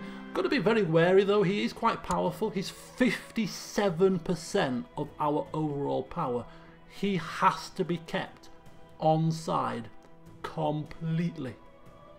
No question. There's no ifs or buts. He has to be sweetened, cajoled, you know, completely. Is he ambitious? He was cruel. I don't think he was ambitious though, right? Oh no, he was ambitious. Okay. Oh dear, this is going to be so interesting.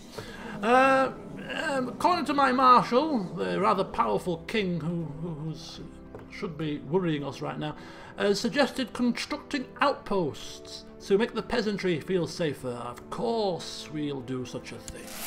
We are a man of the people. We have to win them back after we abandoned them in their hour of need. And Praha is prospering once again. Very well done. Oh my god, what the hell? What's going on? What's happening? Things are going on here. Cruel, ambitious kings, yeah. I dread to think how this is going to end. Olaf. Right, we've got a load of these. Imprisoned. Okay,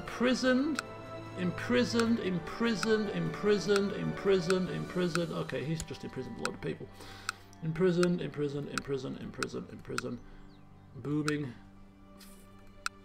Booming! That reminds me of a quote from Phoenix Knights, but I won't say it because it's rather rude. Oh, what factions? What factions are you talking of?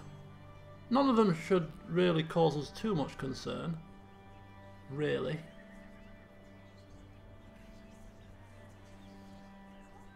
%49% is the highest plot power, but because we have 23,000. Oh my god, what's happening here? I watch from the shadows as my spy master, Duke Hans, surreptitiously marked a spot on the wall with a piece of chalk. This is the Duke of Tyrol, who actually has a positive opinion of us. Interesting. Now, our character is paranoid. So if he gets any whiff of any treachery from our Duke of Tyrol as our spy master, I think he would counter-spy, certainly. You will not get the better of me. Time to spy on the spy. Ooh. Duchess Ricenza of Swabia is asking us to deal with an assassination attempt. We shall grant her a claim on the perpetrator's title. That's what we shall do. We shall teach them to plot and scheme. Right, eavesdropping from a secret passage in the walls, I overheard my faithless spy master Hans talking to another conspirator. They are plotting to revoke the county of St. Gallen. We will deal with that later. Mainly because it doesn't concern us, I assume. Who gives a flying cahoot? The plague has gone from down south, thankfully. The plague has gone. It's abating. And actually, whilst time is ticking, 1st of February, boo! Oh no! 1st of February! There we go! 1st of February! So 1st of February is the time that we now look at our vassal opinions, because all of the negative inheritance, negative predecessor penalties have now disappeared. Disappeared from abandoning our people. So let's have a look at the vassal opinions then. Now we got 100 from him, 100 from the king, 100 from him. 3 very loyal vassals. And we have Duke of Saxony, 40, very positive up here. It's very good. Duke of Tyrol, now positive. Positive. Duchess of Swabia, positive. And a couple of negatives. Not too many to worry about though. So, I'd call that a rather successful integration into power. Certainly. Yes. I'd call it a very successful integration into power, Mr. Spider. People underestimate you. Papal investiture. It's a bit like shutting the door before the stable. What's the saying? Shutting the stable door after the horse has bolted. We're excommunicated. It may assist in getting us reconciled.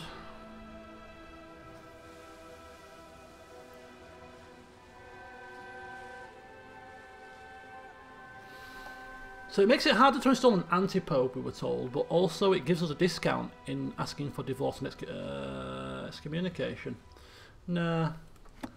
When the Pope has taken the line of excommunicating us, I almost feel we have to stick 2 fingers up to him, so you know what? Mr. Pope man, you can kiss my backside. You really can. He's not going to lift it. How old is he? He's 64. He's 64. He's hopefully going to die soon. High centralization. Do we need high? What does high do? Gives us extra free domain size. Yeah, extra domain. Lowers the vassal limit, but we're actually well below that now. See you later, Go Surfer. 3 supporters. That should be enough for this to pass. So what's the benefits of centralization? It completely confuses me. Is there any other than altering the size of the domain and the vassal limits? Is there anything else that this offers?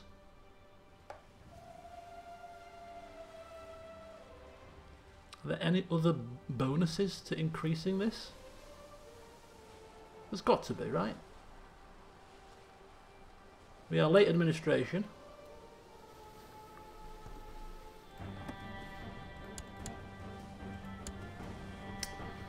Whilst you're pondering that little thought, because there is a slight delay, as I realised, I shall just quickly check up on the state of our little scheme here. 86.9, still nobody else willing to join.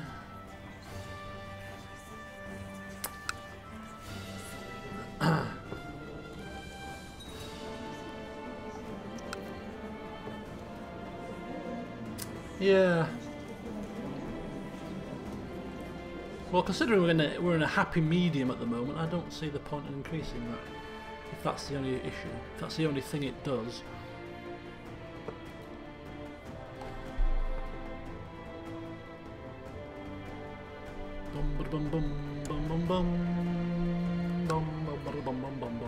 We're actually making a decent amount of coin now, so I'm actually going to increase my retinue reinforcement rate, and we can actually go for another retinue now. We've got actually a couple of thousand retinue cap going spare.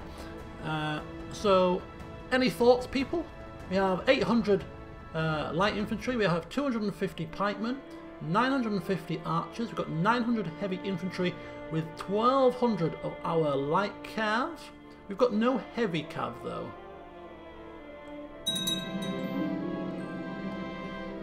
So what do you think, my chaps?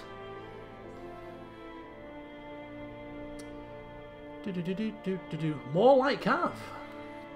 The old Huskar, not the Huskars, the Hussars. The Hussar.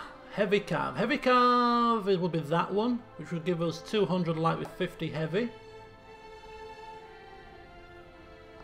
Yeah, we've got plenty of heavy cav already, but this is still going to give us a load of heavy cav. A load of light cav, so I'm getting my cavalry confused now.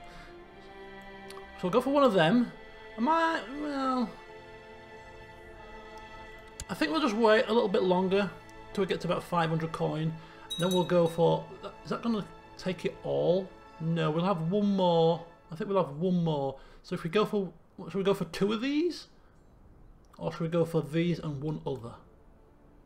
Maybe some more heavy infantry? Go for this unit? Go for a shock retinue and one of these? Or go for 2 of these? 2. My mission to Roma has been a success. I've managed to make him understand what a benevolent and pious ruler you really are. Oh, good. Keep working, son, keep working. He will see the error of his ways. Just a couple more of those activities, and we should actually be able to lift the excommunication. Savoy is coming under control. Oh, de jure war over Savoy. De jure war over Savoy, yes indeed. He's claiming the entire duchy here. The king is going for the duchy. Ha ha ha, this is exactly what we planned for. Right, Duke Conrad is allied with Meissen. Why can we usurp the Duchy of Ferrara? Oh, it's just happened now. King Bertrand the Cruel has declared Burgundian Savoy de jure war over Savoy on Duke Gerard the Fat. Couldn't have happened to a nicer guy. Right. And we have... Yeah, he's claimed that land. So our vassal kings are doing exactly what we thought they would do. They are taking down these independents because they are the king of this, they are the rightful ruler of these lands. Why would they have them be independent? I agree with you. Keep on soldiering on. Keep on pushing. Because ultimately, it all comes back to the Empire eventually. Right, we can actually revoke Duchy of Ferrara. Usurp it. Why would we do that? Not a clue. You could do...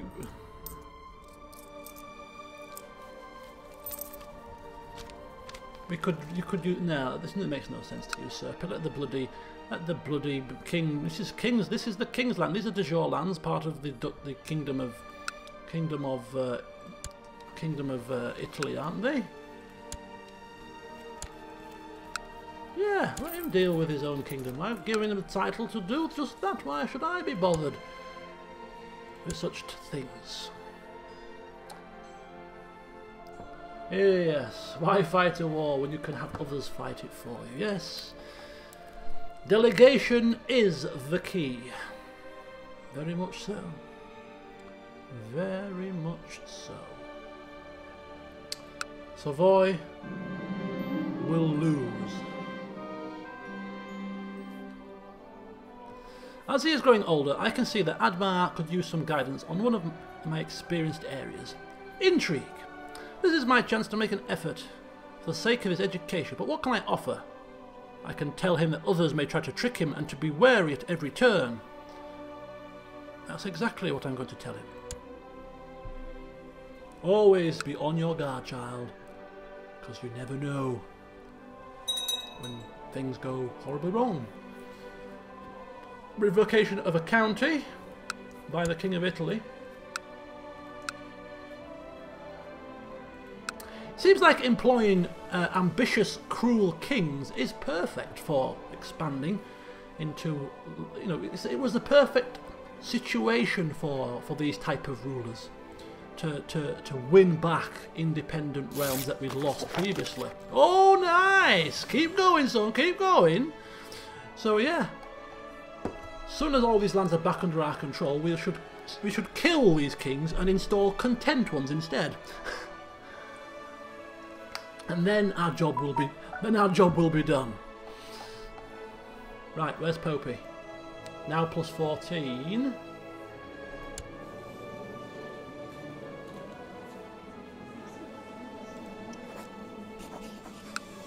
Maybe. Ooh, we just need one more blip. Is it worth 389? I don't think so. Hello? What? What? Well, what is it?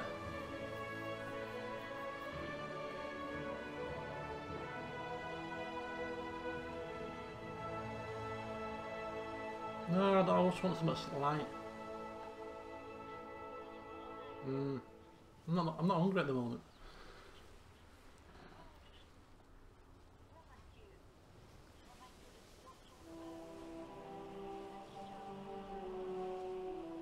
No, I don't want that either. I don't got anything like chicken dippers or something. No, but haven't we got anything like that?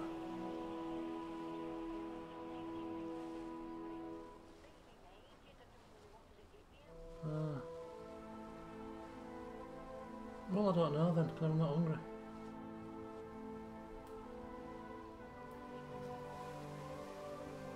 No, I don't want. They're too heavy.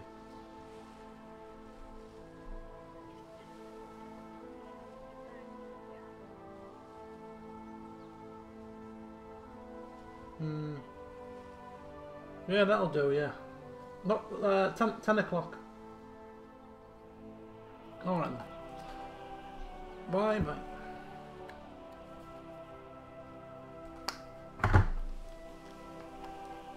Oh my god, time is still moving! The hell has happened here? Non-aggression pact between blah blah blah blah blah blah blah. And some yep, very merry, right, very good. Okay, Game of Thrones. I've had this Game of Thrones ringtone for about 5 years. Oh, I had a big breakfast. I'm on my regime at the moment. My exercising and eating a much more reasonably portioned diet. And I had a decent sized breakfast, and then I had a pretty decent sized lunch. So I am really going to be quite happy just to have a very small evening meal today. And I at the moment I'm not hungry, which makes a massive change. So the Pope is very close. I mean, maybe it's still going to be a no, I reckon. Is it not? Maybe means, I think maybe still means no, basically. So we need one more blip. We need one more bit of good favour. We ain't paying 383 coin. So we'll just have to see if you can ask. The only it's only going to cost us 25 piety, right?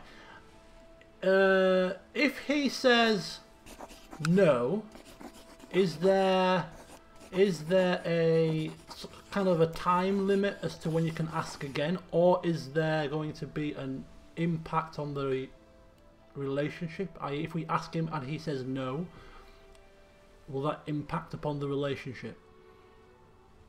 Because if the answer to either of those is yes, I would probably rather wait to see if we get one more bit of good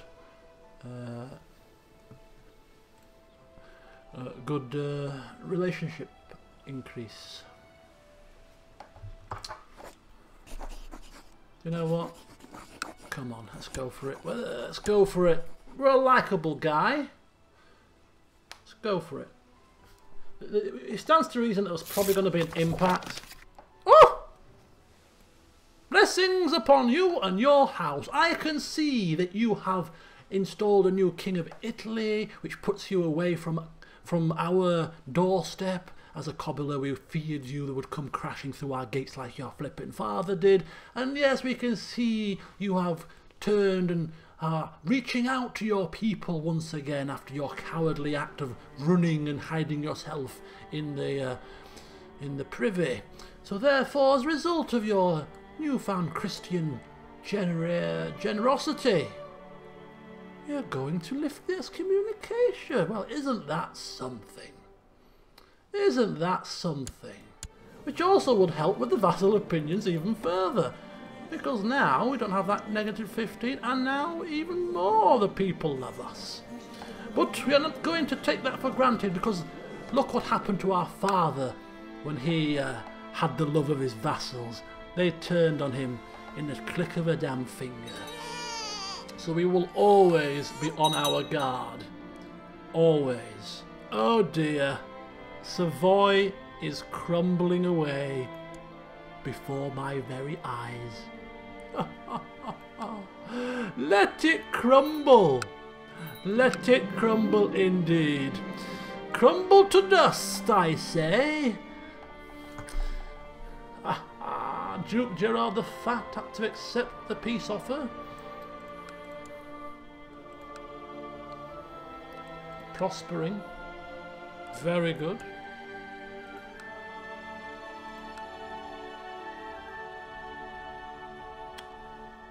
Yeah.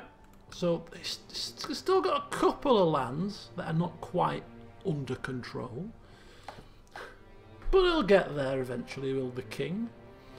In fact, I still can't plot to kill this man. It's not very successful. We can't spy on him because of spying on our spy master.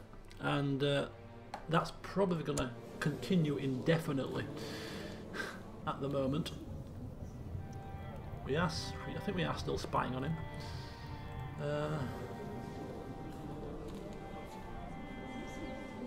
We want to groom an heir. Right, court physician Vesabor has shared some of his latest ideas. He has he's asked for some money to develop the theory further and write a book on it. 100 gold to write a book. Do you know what? We are kind. We are humble and all that kind of nonsense.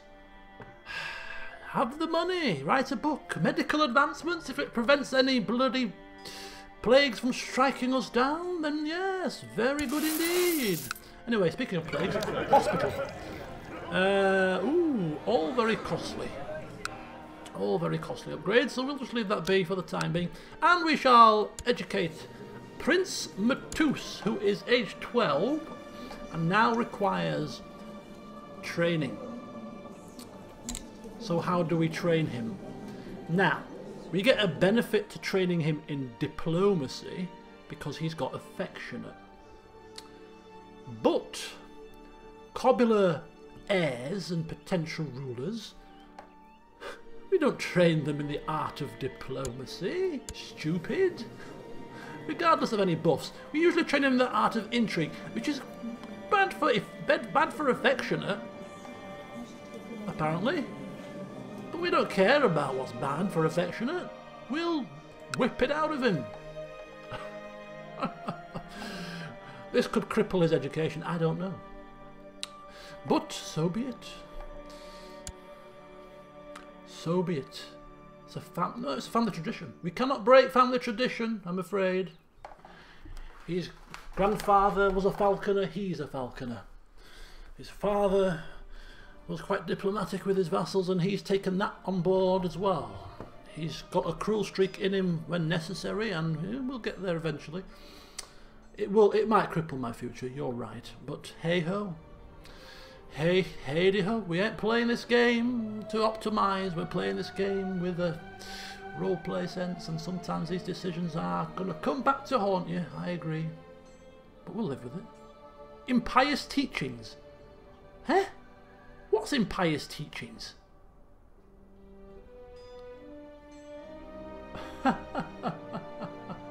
Impious teachings?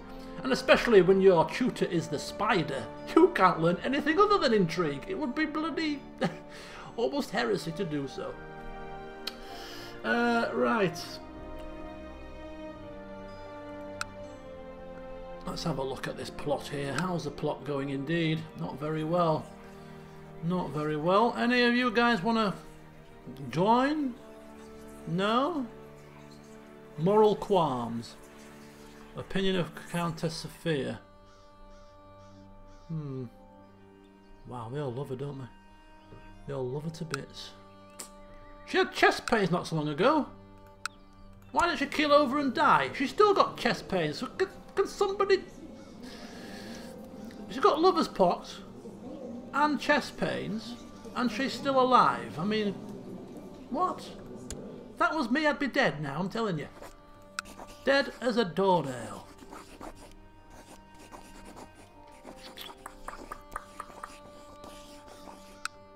Okay, so we can actually buy a favour with him, which is not going to serve any purpose now because he still won't come because he's married to his wife and therefore that'll block his move. But the question is, folks, and somebody can research this for me, if his wife dies and we have a favour with him, yes, he has children, but having children, is that a blocker to accepting a forced favour to accept the invite to court? Because he can bring his children with him to court, right? So I don't think that's a block. A block is married, in service to liege, and there's one other, but I don't think it was children. So if his wife dies, I think he still would come with his kids if we buy a favour with him and force him to come. I'm trying my best. Chancellor Umberto is flipping not doing what I'm asking. Is he regent? No, he's not regent. He's a commander.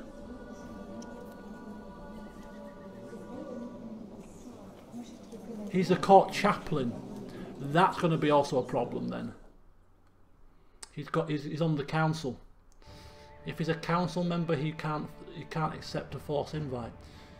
Doesn't mean he can't move if he accepts the offer anyway. He may still accept the offer. What's blocking him at the moment? Opinion of Countess Sophie, so that'll disappear when she's dead. But then I imagine opinion of his son will replace it. Probably.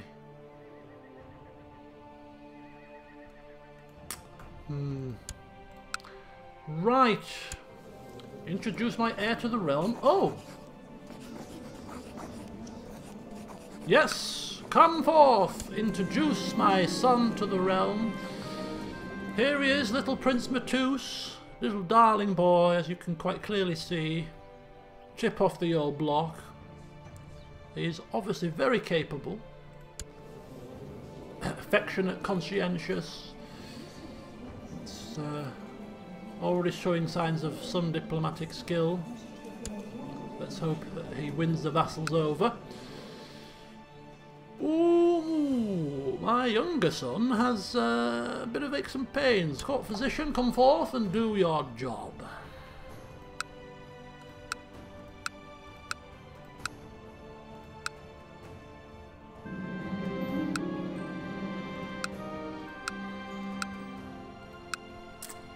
Bishop Havel of Perovov is renowned godly man and learned vassal of yours. After introducing himself to Matus, Havel approaches you with an offer. He's willing to spend some time teaching Matus some of the more intricate parts of the Bible in exchange for my favour. No thank you. I don't think we need him to be studying Bible things. No need for that. No need for that, my friend. I don't think learning in the books is in order. Although it's like free learning, I mean, but I just don't think he's not cynical, is he? No, he's not really cynical.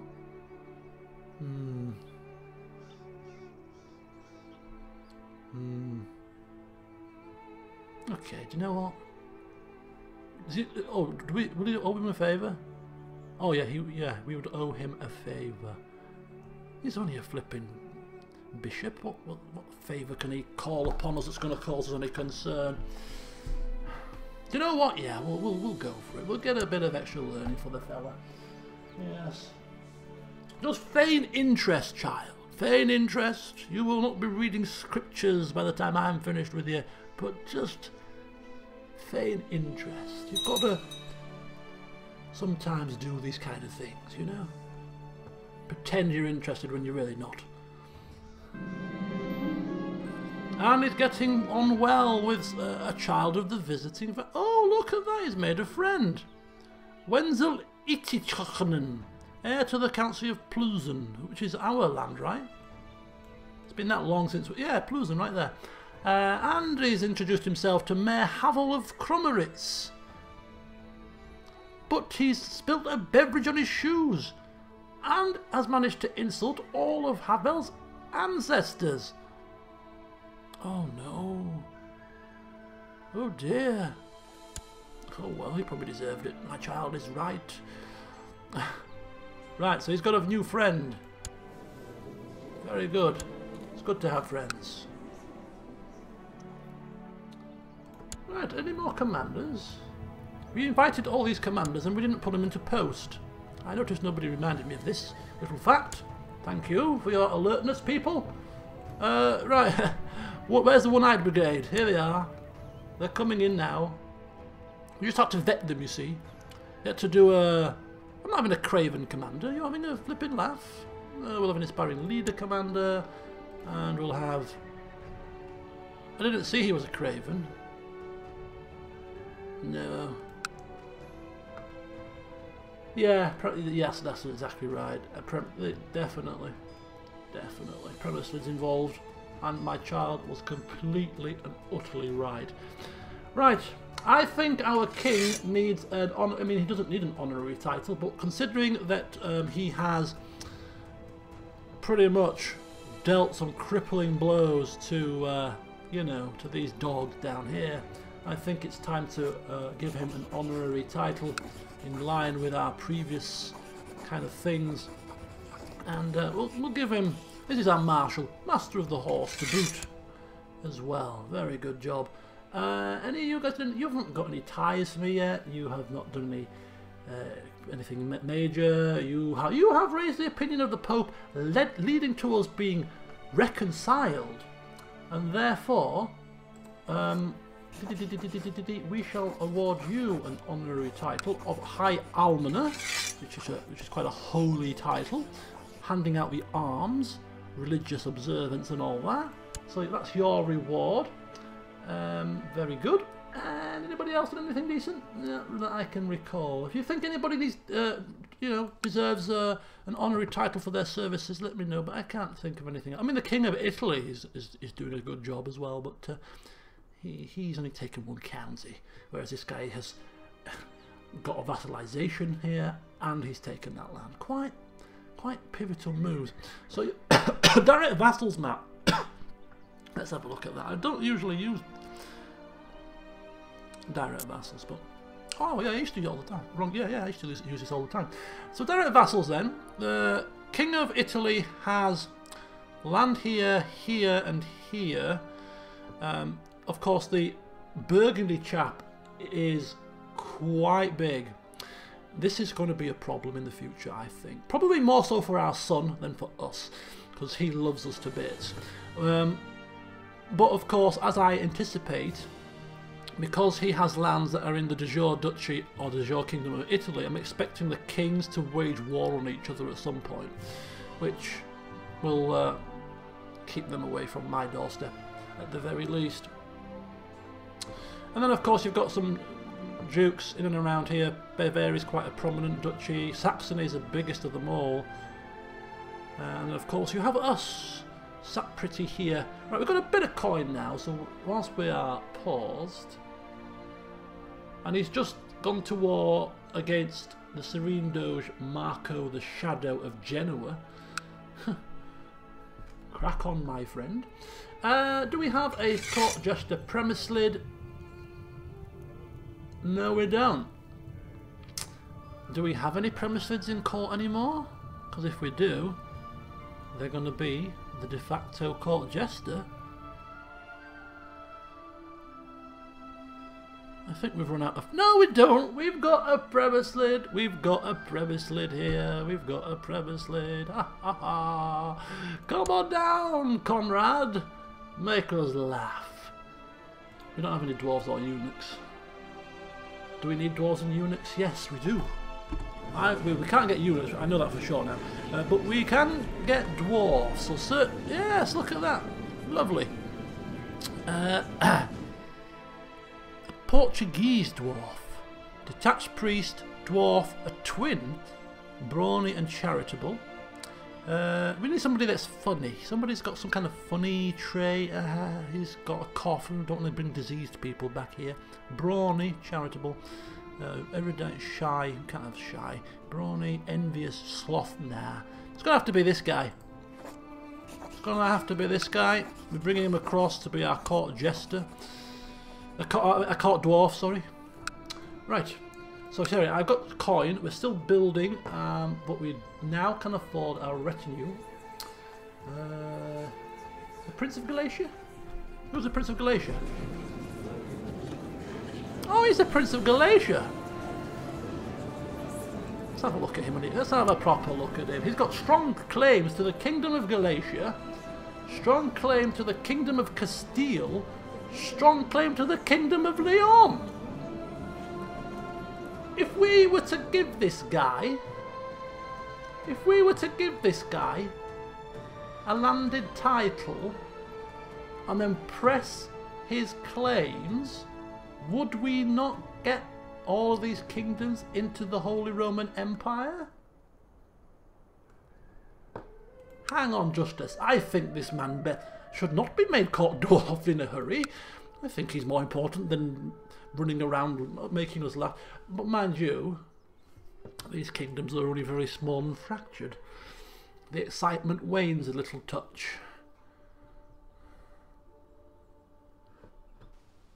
Mind you, land is land. Oh, that's direct vassals. I stand corrected. Ooh! Let's try again. Let's try again. King of Castile, King of Galatia, King of Leon.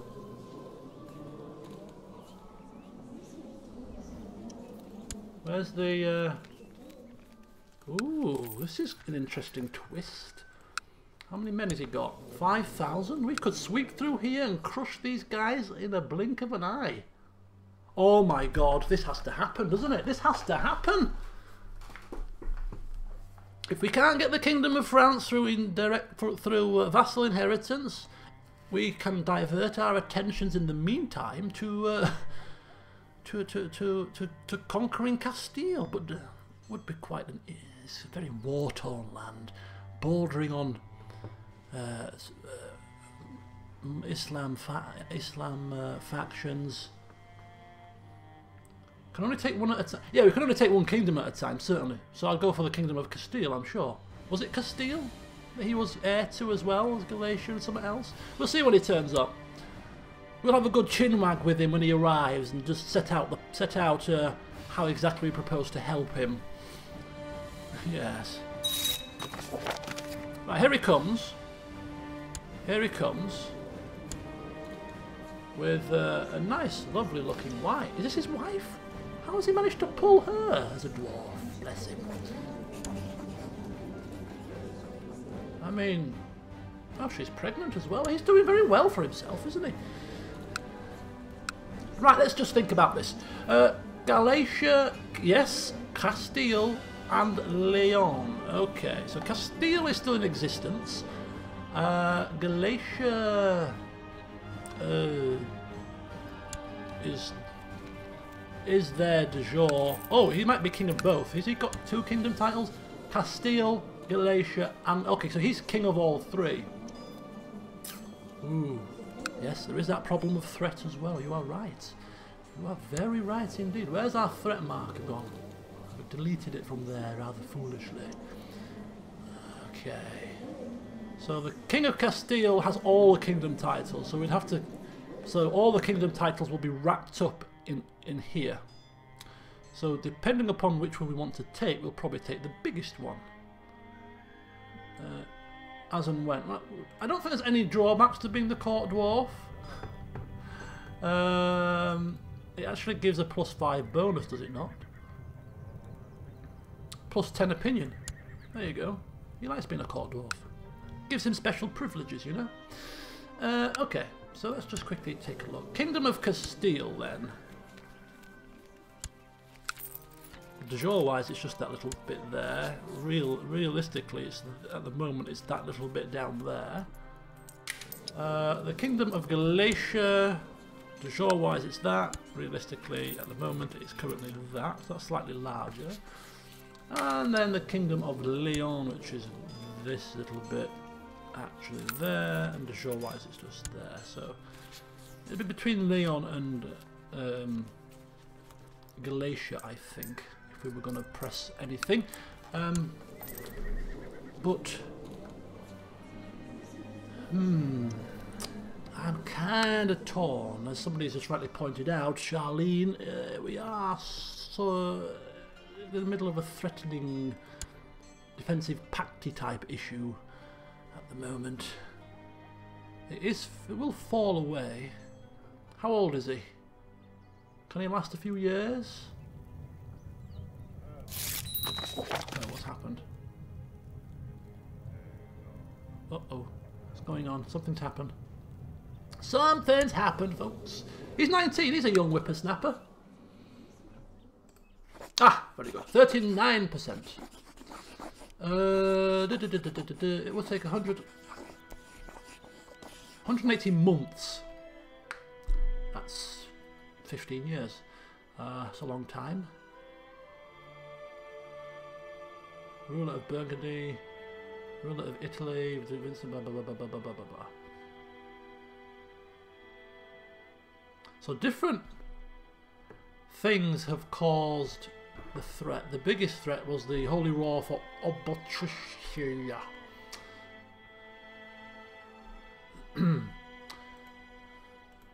Where's the threat? There's no. I should have left it up there because it tells you there when it goes down to a certain thing. You lose certain vassals, pull themselves away. Anyway, what's happened here? Uh-oh. Oh no, what's happened? First of all, I've received word that your Chancellor is trying to agitate the nobles of my realm by spreading lies about me in Zealand. Rest assured, this is outrageous behaviour will not stand. My lord, your Chancellor tried to encourage me to turn against my liege, Duke Marino of Flanders. This shameless act cannot go unpunished.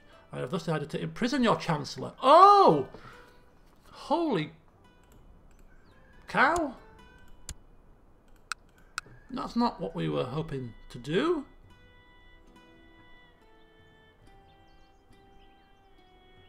Oh, shoot.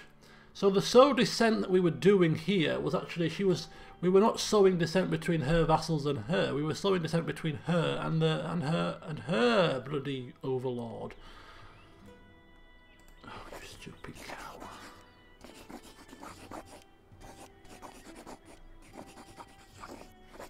Can't plot to, oh, we already plotted to kill her.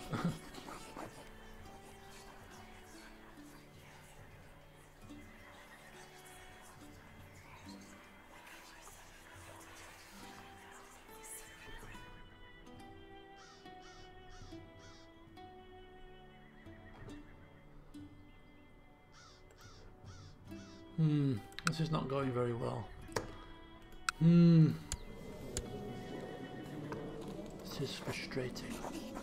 In fact, to plot to kill his own wife. Wouldn't that be something? Right. How much? 32. It's not going anywhere near enough. Damn and blast. Damn and blast. Right, we need to our Chancellor's imprisoned, right? How do we get him back? How do we see... It's in her prison. How do we see... Must be at his court. At her court. Yeah, there he is. Need to ask to ransom for 10 gold.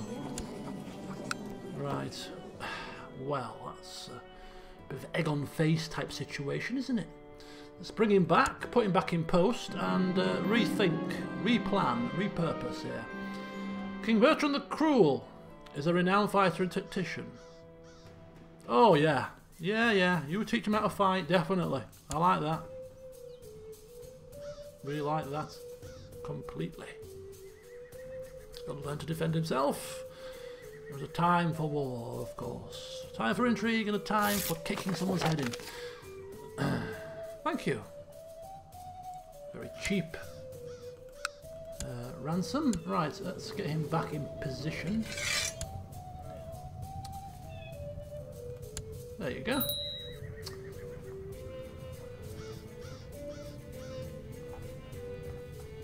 Bertrand. Oh, shoot! Oh. Bloody hell, I forgot about that bloody... I forgot about that, yes. We owe the mighty King Bertrand a favour. Now, any favours he asks for, some of them might be detrimental to our well-being. Anyway, we keep getting distracted with things. Chancellor! Sowing dissent between local nobles and their lieges. Vassal liege opinion lowered. So even though we seem to be trying to lower the opinion between the Countess and her Duke, I still do believe that it would count towards her vassals as well. So I'm going to try it again. Yeah, I'm going to try it again. Because we're a sucker for punishment.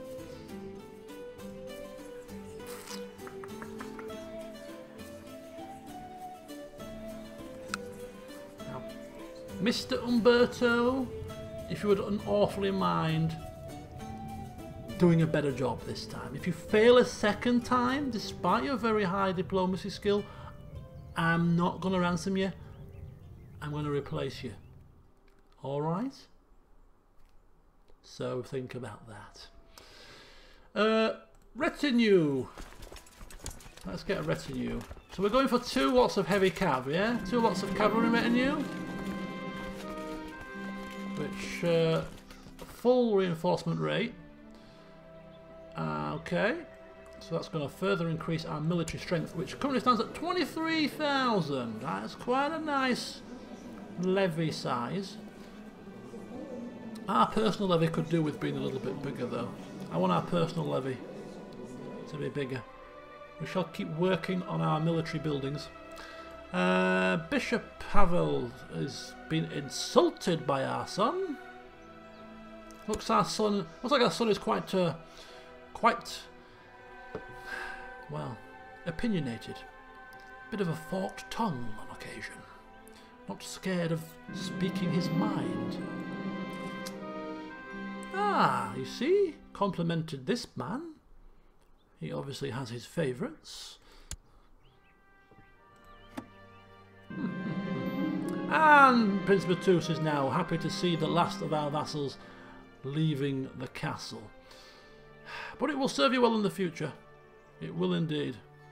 Perfectly groomed for 20 years.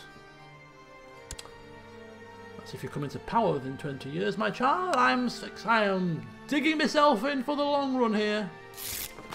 Digging myself in. Okay. Oh, here we go. I'm not reading it yet, but oh god, what's he asking for? Oh, he wants land? You don't have enough, you greedy swine? You've got tons of land, man. You're the flipping king of everywhere at the moment. However, we're going to use our diplomatic ability to kindly remind him that only a mere few years ago you were a duke, now you're a king. Be grateful with that, and don't be greedy. Yes? Very good.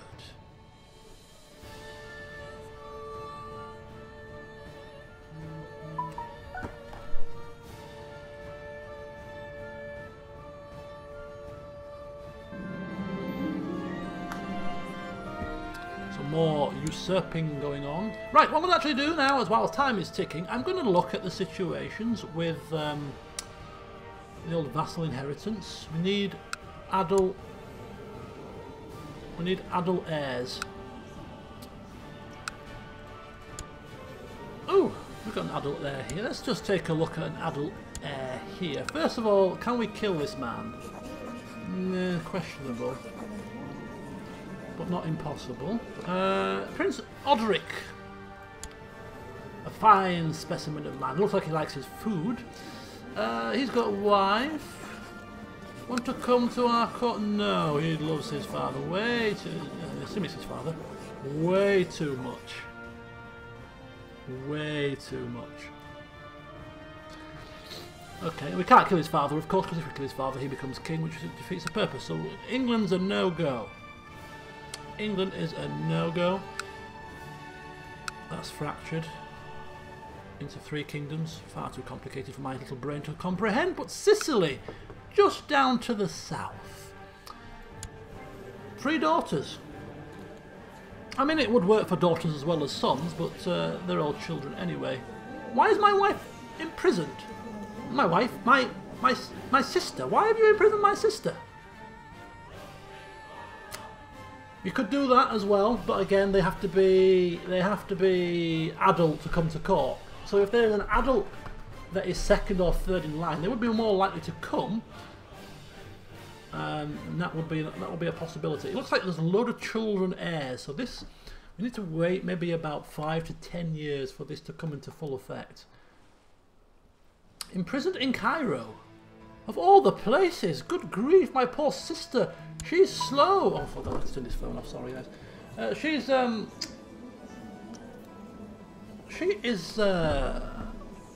She doesn't know what she's doing, or whatever she did. She was not of the sound mind. Why is she? Why have you not ransomed her? She is at war. You see,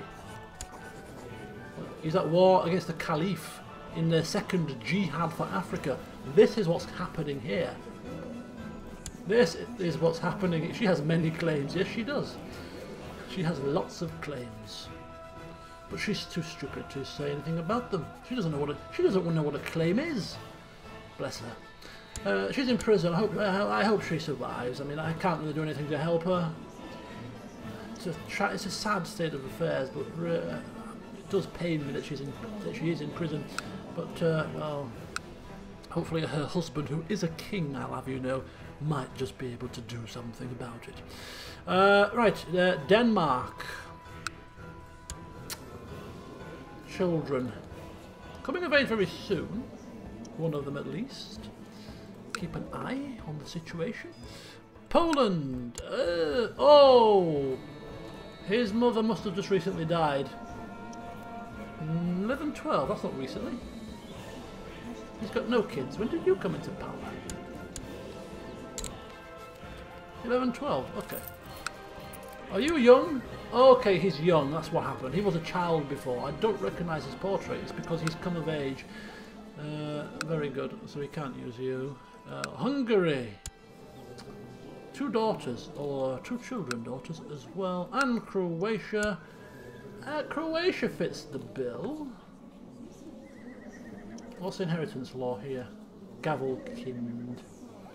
He's a current prince, so if we invite him, it would be direct, but I don't think he'll come because he is in the same court as his spouse. Same court as his spouse? Who is the... I don't know. Oh, she's a Duchess of Croatia, so because of that he can't come. Can we kill him? 70%? It's difficult. Invite you. No. Okay. At the moment the only viable candidate is France, and it's proving tricky. It's proving a little tricky. Oh! There's a revolt going on down here. Castilian revolt.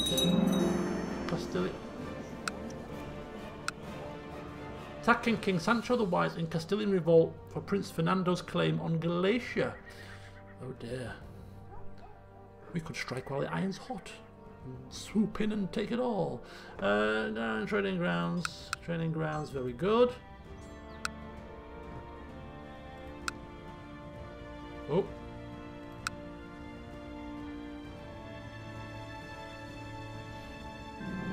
See, we could declare war on him. Claim Galatia for this man. Going against the council will be next to... Oh, they see the council aren't happy. Council aren't happy. Oh, we can go against them, but it'll be an act of tyranny.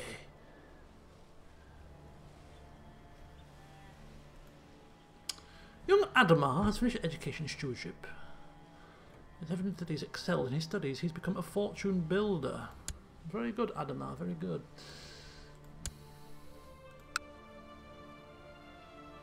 King Bertram's trying to assassinate people. A merchant caravan from distant lands has arrived at the gates of your stronghold. Their jovial leader, a rather large man, asks for shelter. Of course, let them in, let them in. We are kind-hearted. We can't have people outside in the elements. Who's he? Oh, is this a eunuch? Is this a eunuch opportunity? Oh, telling us tales of Hindustan. Is this a eunuch opportunity? Is he a eunuch? Very. Oh, you're giving me a gift. Yakub. Who's quite powerful. It's quite a good strategy, man. He's a eunuch. I accept. Finally, we have a court eunuch. Oh, we've been looking for one of them for some time. There you go. We have it. We have a court dwarf. We have a court eunuch. We have court jester. We have all the entertainment angles covered. We have it all sussed. I'm actually going to make him a commander as well. He could be like, what's his face off Game of Thrones? The Grey Worm, yes, eunuch commander.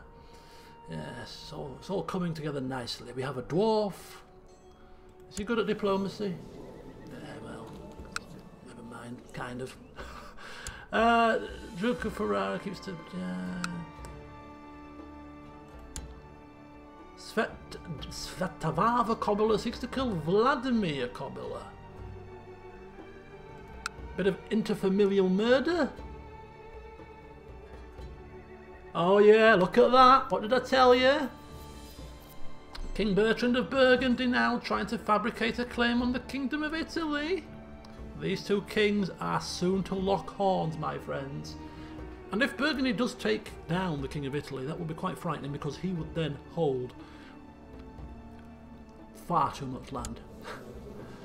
He already owns 57% of our levy force. Take down some of his land and that's pushing up to 60+%. But it's alright, he still loves us. And as long as he still loves us, we need not worry.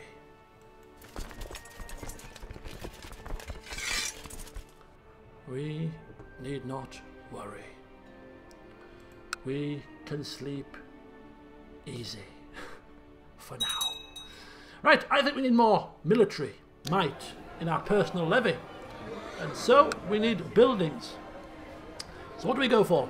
Hussar training ground, light cavalry defence, and extra light cavalry. Seeing as our retinue is made up of quite a lot of light cav, I think light cavalry defence plus 50% would be pretty nice. We have militia training ground. We need military. We need what? Castle infrastructure. Greater or equal to 5. Improve. Like these improved keeps. Improved keeps equal to greater or equal to 4. A keep is levy and garrison size. That's good. Barracks is just men. Right. So in terms of technology, I think improved keeps is probably best. So we'll go for improved keeps when it comes round, which is going to be very shortly. But in terms of actual the land, for God's sake, a keep is probably best. A keep in Praha, which will give us a bonus to levy size and garrison size. We'll take that, and we'll get another keep in Karlstein when we get enough coin to do so. The hospital in Praha has seen an increasing amount of people looking for food and shelter. Okay, we will make preparations to prepare food and supplies to be handed out as charity. 261 gold. Are you sure, Emperor Igor? Are you very sure? Yes, he says. I am perfectly sure. These people need our help. Okay then. Arms and other supplies have been brought to the hospital. It will make their life much easier for those in need. The question now is how to present this extraordinary gift. A gift from the Emperor. God made it possible. The realm provided this offering. Wow. Respected ruler. Doing it for the people. Smooth talker. He's humble. So I don't think he's going to claim the glory for himself. We're not pious, really. So we're going to forget about the God option. It's either doing it for the people or the realm. I think the realm makes most sense. You know, the realm have paid their taxes. The realm have contributed to the coffers, and therefore all I am doing is giving that back. The realm has provided this great boon. Excuse me, calling our people plebs? These are the people of Praha. Our grandfather respected the people of the realm. They loved him. They idolized him. We cannot turn our back on these people. And we cannot call them plebs. So we get +2 to diplomacy from gregarious, loads of vassal opinion to go along with respected ruler vassal opinion. That is actually really, really nice. for old vassal opinion fronts, because now we only have 2 people that are negative. Everyone else loves this man. I mean, goodness me, his kindness knows no bounds. Very good indeed.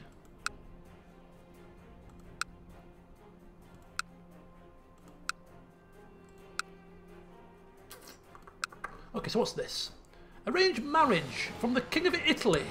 He wants the Prince of Italy to marry Sibylla Tarkanastiotes, who was my mother-in-law, actually. Rather strangely. She had no children to my father. She deserves, I suppose, to move on. She had high stewardship, and she's only 24, and she's a drunkard. Oh boy. I'm sensing something here. A strange little twist I'm sensing here.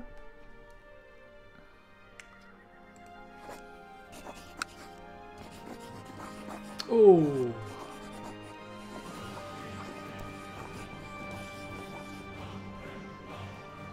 An insult by her relatives.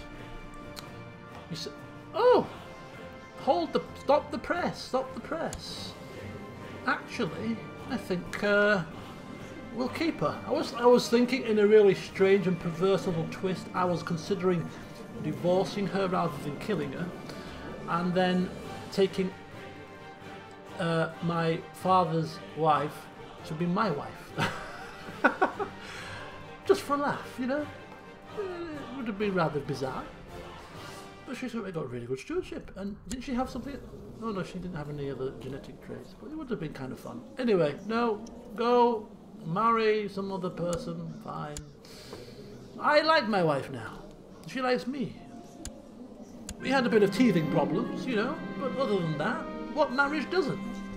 Now we have a mutual respect, bordering on a slight friendship. And so we shall stick with our wildling.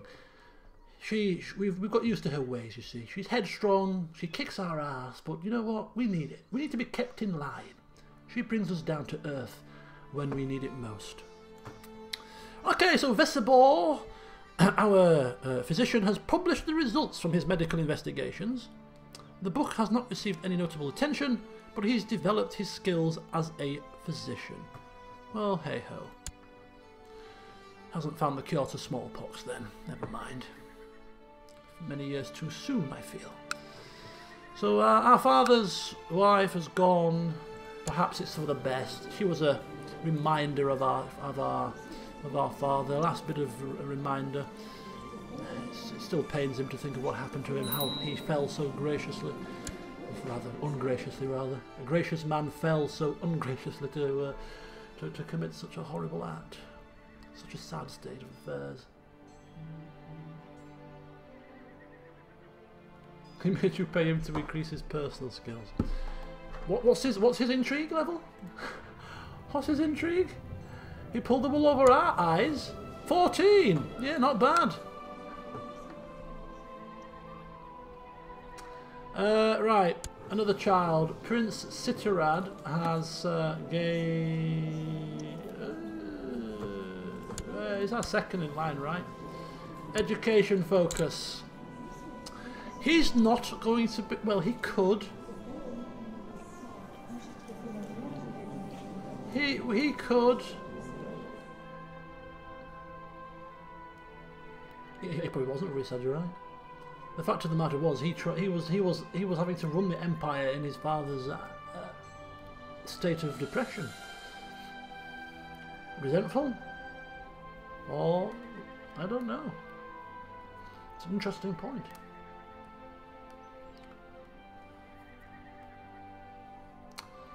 We're going to go Marshal. I'm thinking that he could come into power if our son made a sticky end, so I'm kind of tempted to have him intrigue as well, but you know what?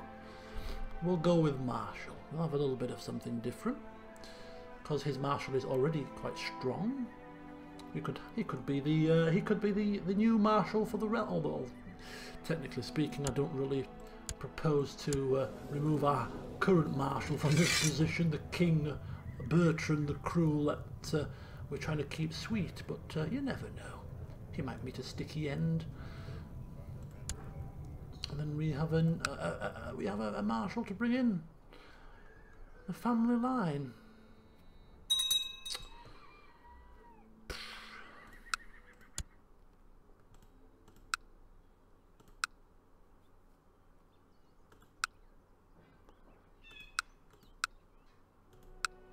Oh, wait a second.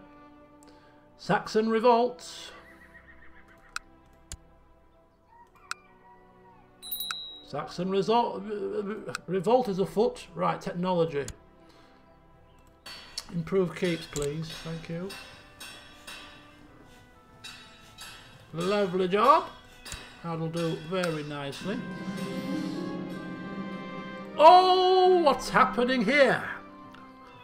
Who is foolish enough to disturb the Emperor's peace? Who dares?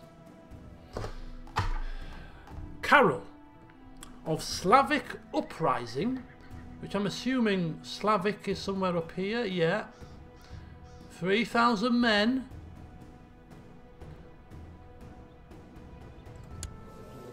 With loads of hostilities, I might add. Thinks that we are an evil tyrant. Oh dear. We could actually plot to kill him, which I'm assuming may end the oh it kind of cancels my other plot, but that wasn't going very well anyway. I think we need one backer, which we're not going to get. I think we need one backer for this to fire. We're just going to crush him. We're just going to crush him under our boot. It's a good time for us to flex our muscles. Now we're going to learn. Oh god, this could spread like wildfire? Are you serious? We are going to learn from our father's mistakes here. And we are not going to use our personal troops to quell this little rebellion. We're going to use our vassals' troops instead. Because at the moment they all like us, they love us to bits. So a little bit of negativity from taking their men, we can cope with that. So vassal troops come for, I mean I don't want 15,000 of vassal troops. Is there a way to pick the strongest ones? Yeah. We could pick the kings. They're quite far away. What have we got here? We've got the Saxon revolt.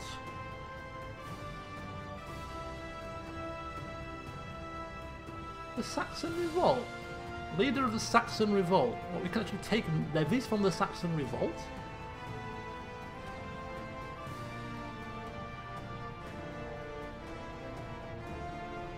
All kind of split all over the damn place.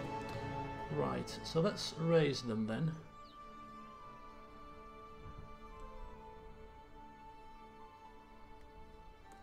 Pick Bertrand's. Oh my god. Right, we don't want, well, kind of want you guys just to come here for the time being. Just there. Pick the closest guys. You guys kind of there. You guys kind of there. Yeah, these. Yeah, you come up here as well. Might take you a while. Dismiss your troops. You're dismissed. Make sure we're dismissing the right ones here. Yes, we don't need your troops, King of Italy. You stand where you are. Stand fast, my friend. Right, we'll all our personal troops. Stand down, lads. Stand down. I do not wish to fight today. Oh no, not for some poxy little rebellion here. Little uprising. We shall put our vassals' men to good use. Why have vassals when you can't use them to do your dirty work? If there's one thing our father's demise taught us, it is not weaken your own strength. Right, and we shall... Why am I... Oh no, I'm not leading this army. Dinner, it should be round about now, actually. My liege, I have managed to sow distrust between Mayor Floris of Visselgen and his Countess Sophia. Oh, good! It does please me, you damn moron! It pleases me a great deal!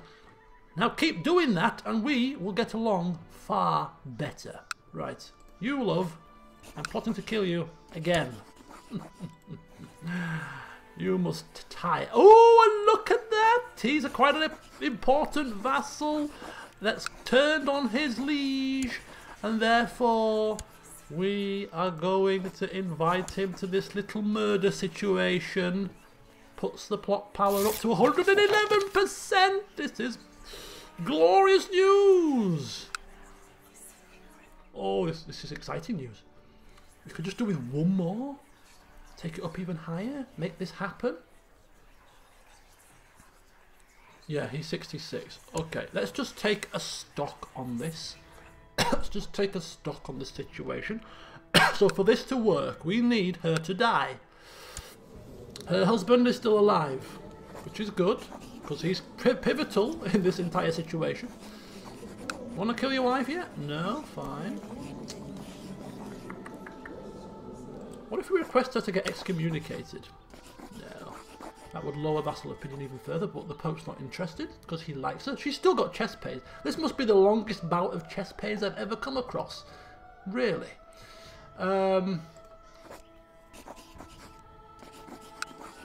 Okay, so... The plot is going to fire at some point. It's just random chance based on the percentage. He is still the prince, right? So he's still second in line. He's 50 though, and depressed. So he could die at any moment, right? He could drop dead very soon. And if that happens, our plans are foiled. So she needs to die before the King of France dies. Fingers crossed, guys. Fingers crossed. Knowing my luck, that will not happen.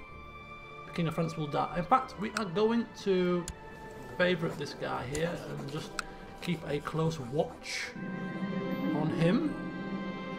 Wait a second. My uncle, who is currently one of our commanders, our best commander, has requested to join the Knights Templar. And this will forever disinherit him, which is not a bad thing because he has a title claim against us. We lose a commander, but commanders are 10 a penny. Do you know what? Go forth with the blessing of me, of House Kobyla, and spread our good name amongst the Templars. You never know when we may need their assistance. Off you tootle. So we have a space for a new commander, which we don't really need at the moment. We've got quite a few. So let's just double check. Just double check here. He was a craven though, wasn't he? Yeah, not overly keen. Okay, just give me a second. I heard you, man! Flipping hell.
Bloody hell. It's boiling hot in here. So who are these? Are they all matched? Yeah, they're all coming here, right? Oh, the King's forces taking a little while to come, but never mind. We shall wait patiently. What? What are you flipping playing at? What are you flipping playing at? Somebody put this God-forsaken man out of his misery. Are you doing anything? Right, Roxy Kobyla. Who the hell is Roxy? Why is she in red? She's my cousin. You, Roxy, old Roxy Poxy Roxy, you do something useful. Marshall, no use. Try that. Now go away, leave me be. I'm in the middle of intrigues here. I've got things happening that are vital. And you bother me with children's educations and excommunications? I don't care. Oh, now you've twisted his arm. Huh. Well, twist it harder. Twist it much harder.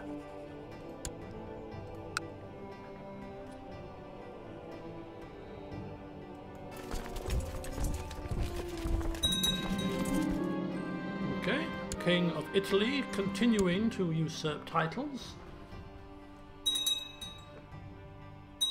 Oh. Massive recruitment drive. Defensive pact and a peace offering. Okay. How's Italy faring at the moment? Is he spreading? There is a jihad going on, which I'm assuming is the war that's going on, but I can't. Can I join that little jihad? I don't want to join it. I don't wish to join your little wars, Popey. Not interested in your affairs when I have my own to contend with. Perhaps that's why we are in this current predicament. Right, let's have a look at this. Where's that one-eyed brigade? Here they are, Ferencade. And the other one-eyed guy is already there. And we don't have another one-eyed guy, do we? No, we need another one-eyed person. So what we'll have is one of the two one-eyed people, and the guy with where is he? You know what, I don't want to risk my I want to give my eunuch a chance. No, one eye and no privates, but no, I do not wish to lose a potential. We don't have to worry about who's going where in terms of battle tactics, because we're just going to march in and flip and smash them down. That's exactly what we're going to do. Smash them down painfully. Another revocation. Dinner today is garlic bread with ham and cheese and mushrooms. Duchy of Genoa title created. Whose defeat? Oh, they've besieged a land. Not a problem.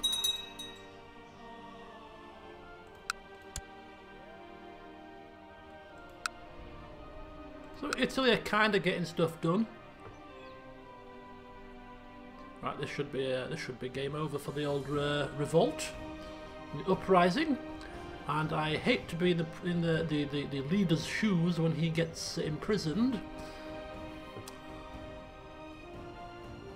There you go.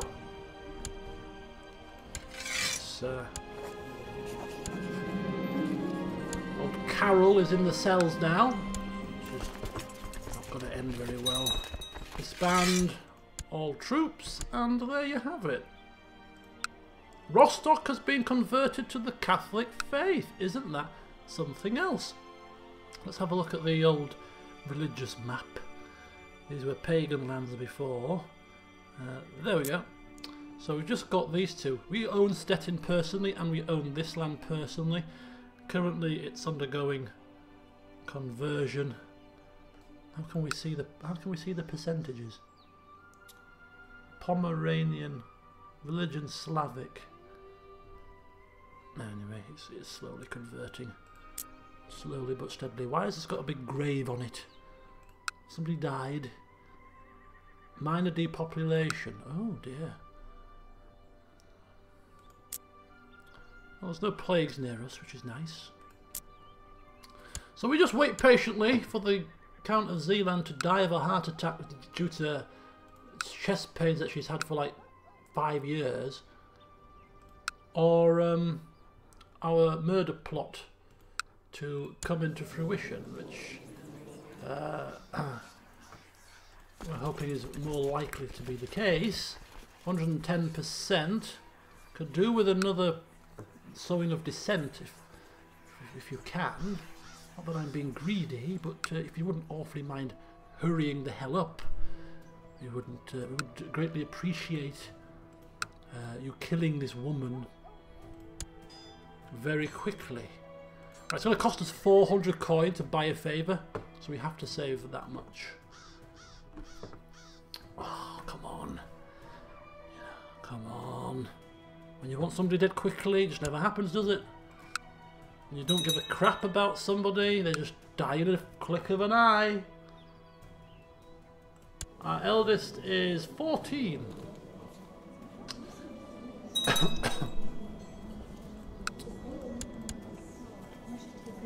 Right, I'm going to actually eat my dinner. Shouldn't take me long, because I don't have a great deal. It's just a couple of pieces of garlic bread, so I'll be back with you in 5 minutes. And then we shall see if we can kill Countess... What's her face? Sophie.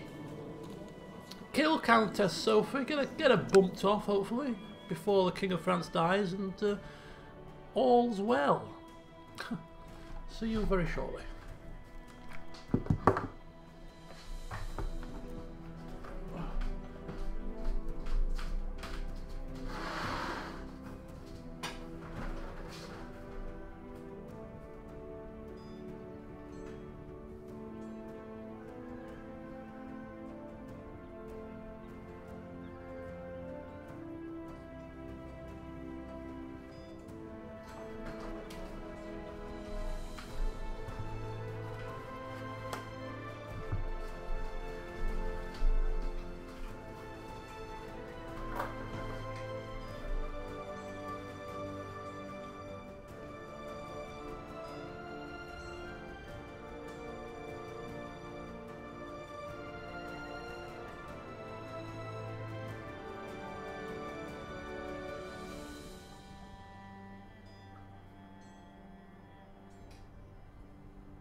Righty-ho.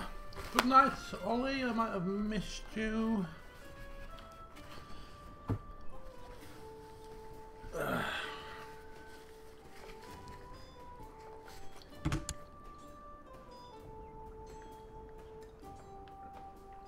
Right, we shall go for about another half an hour. See if we can not... Oh my god, are you kidding me?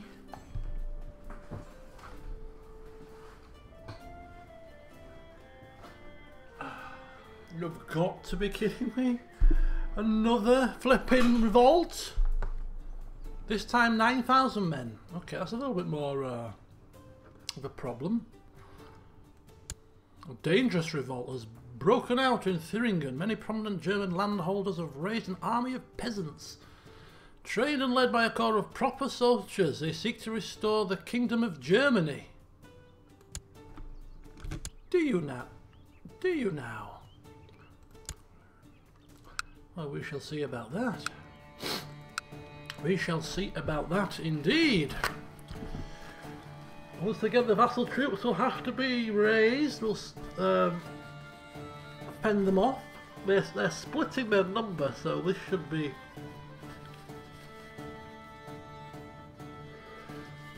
This should certainly be doable. Just bear with me. Okay, so this is obviously more of a pressing issue than our murder plot that's going on here. That's going to go on behind the scenes anyway, so we can't do anything about it at the moment. So let's see where old horsies are going. Where are they going? Weimar. Right. Okay. Okay, I'm seeing what you're doing here. Right, where are you going? Okay, they're kind of separating themselves out. Okay. Okay. As soon as they've plotted up wherever they're plotting up, we'll raise the troops accordingly. Okay, they're going north. Oh, and there we go. Some more good favour with the Holy Roman Emperor. Still won't be enough though for a reconciliation. Ooh, maybe. Don't think he'll do it. I don't think he'll go for it this time somehow. We'll see. Oh, he will. Right, let's hope there's an end to this charade, yes? For I am no different person to the one you excommunicated just a mere 6 months ago. I am the same man, the same property, the same personality, the same everything. So stop playing these goddamn blasphemed in the presence of the Pope. No wonder he's excommunicated us. Anyway, let us raise our troops. 15,000 vassal troops, no less. Papal investiture now. I think that's what he's trying to convince us to do. He's trying to get us to papal. I am not pandering to him. No papal investiture. I'm not joining his wars. This Pope wants to dance with the spider. He can dance with the spider. He'll be dead in a minute anyway. He's 60 odd, isn't he? It's like 67, something like that. 60, yeah, 67. I would really like to be able to kill him. Would be, but no. He'll be dead soon. Hopefully the new Pope will see the error. Will not see the same things that his predecessors saw. For God's sake.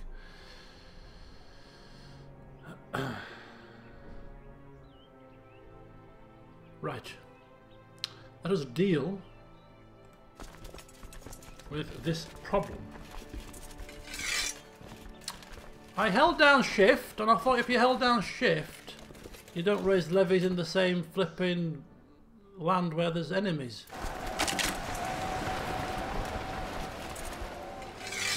Or is it control? Or is it alt? For God's sake. Oh, it's control. Okay, well that's why that happened then. Never mind. You know, these little things happen every now and then. A few blunders. A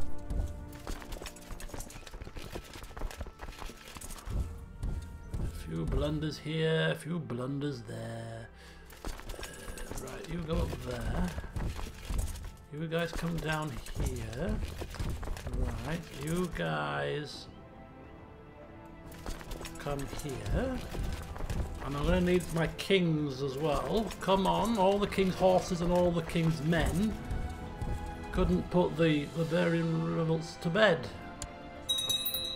Ooh, what's happening? Oh no.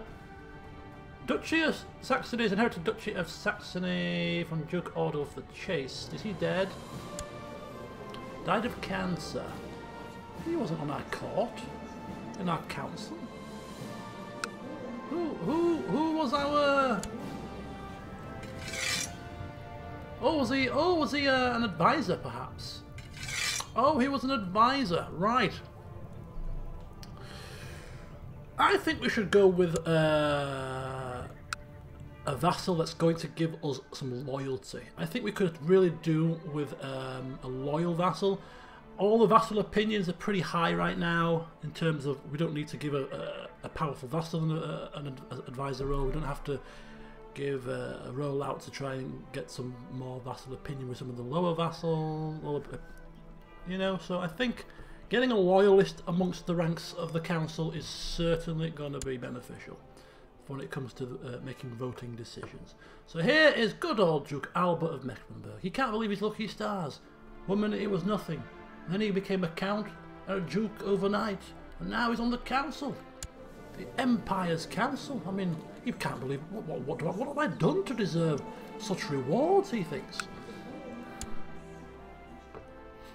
He has risen the ranks, hasn't he? All we need now is him for it to become regent all of a sudden, and game on. Right, we've lost some land. It's only 2% though.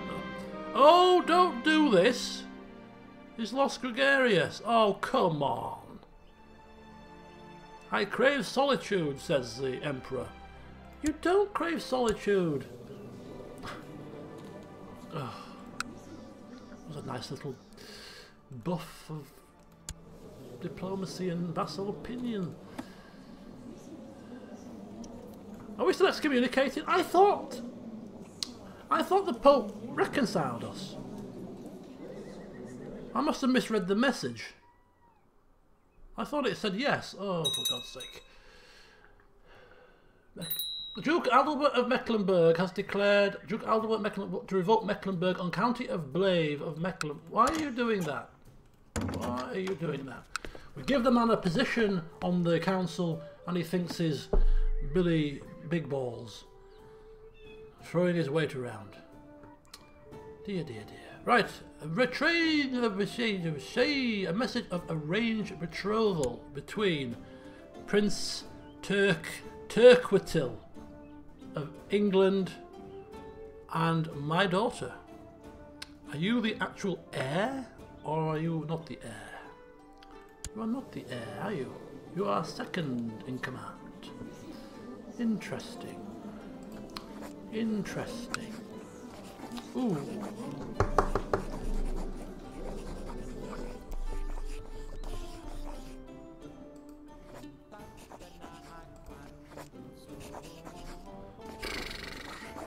We'll accept for now. It's a betrothal. How old is she? 12. Doesn't give us much room to manoeuvre, does it? But we should get an alliance out of this, right? A non-aggression pact, then potentially an alliance. Political concerns, of course, is the problem to that plan. Never mind. But anyway, if we can just kind of raise opinion, it may help in the future. It may not, but we shall see. Right, my troops are going to be disbanded for now, just to save some coin. They lost in a fight. Da da da bam beep bam ba da doo dee dee dee dee. You can actually hold. I think hold shift to do like a waypoints. Yeah, there you go.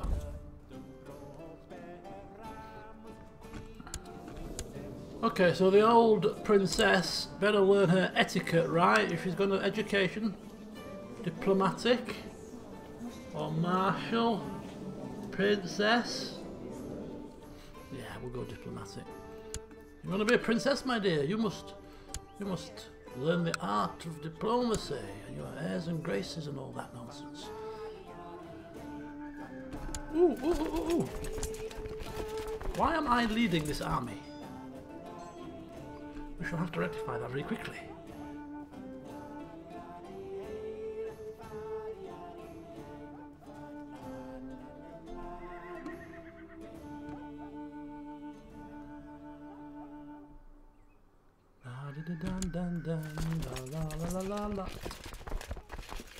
Disband this army as well. These idiots. So join his war.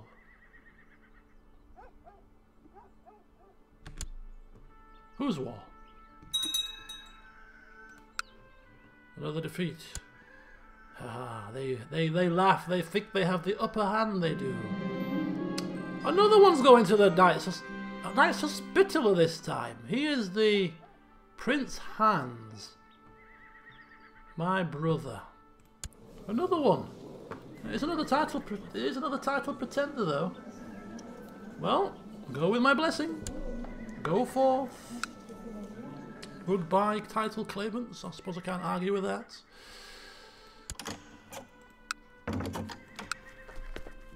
Arrange marriage from somebody else now.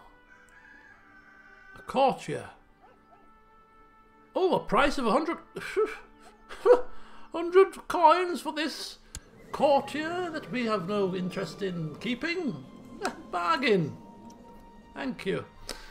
Right, Praha. No, Karlstein. Keep. Thank you.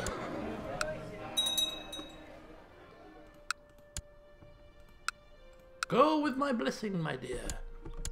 Right, we're ready. 12,000 men ready to strike down upon Rebel Door. This will teach them a lesson they'll never forget. And they're going to be horrified when they realise that they are being beaten up by people with one eye. A one-eyed brigade are ready to strike. Right, here we go. Here cometh the one-eyed brigade. Soon we will have 3 rebel prisoners. Oh my god. What is happening here? Why the sudden uprisings all of a sudden? What have I done to offend people?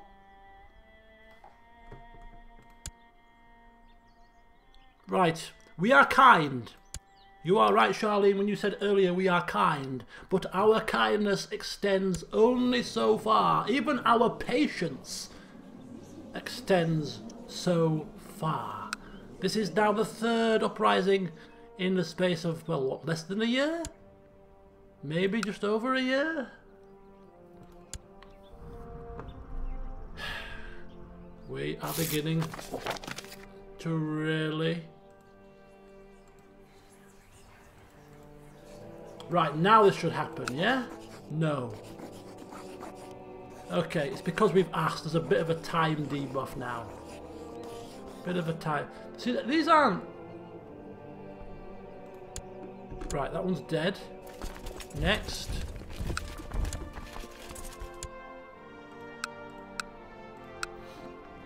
These aren't peasant revolts, I don't think. As in the peasants are uprising because there's low. I may be wrong, but I don't think it's the same kind of thing as a peasant revolt due to low public order.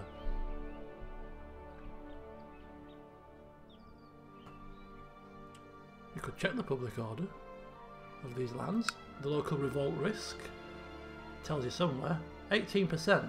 Actually, it might be. You might be right, actually.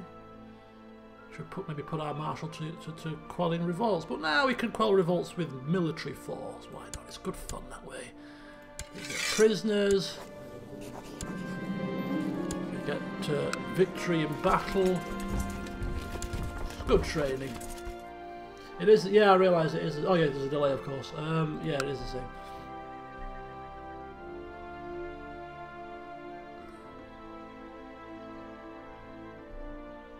Revolt risk map. Let's have a look, shall we? That one. Everywhere's green. At the moment, anyway. Apart from there, that's where it happened. As soon as we put this revolt down, it should go away from green. It should go away from red, sorry. Fingers crossed. Oh, plagues are coming again. Always sweeping in from the north. These northern tribal types, these beasts, bring their diseases with them whenever they encroach upon our land.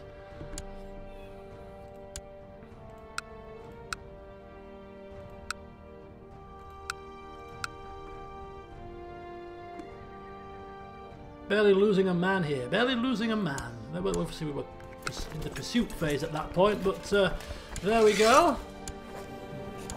End of revolt. Once again, our men get trading. This is what we are resorting to now. We're using it as trading. Trading for the troops. Right, there's still revolt risk up here, as you can quite clearly see. Revolt risk 9%. We could send our marshal up here, but you know what? We're not going to bother with such trivial things.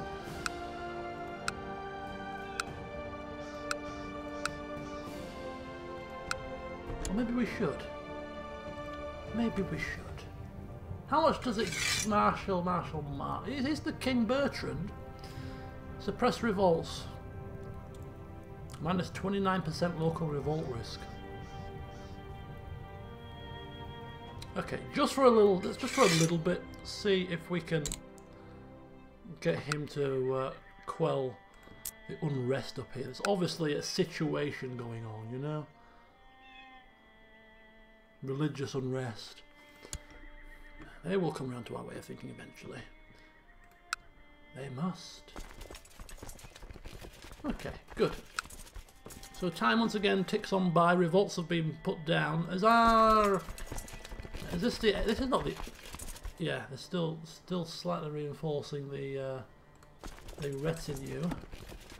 At full pelt. We're almost there. Just the horses to go.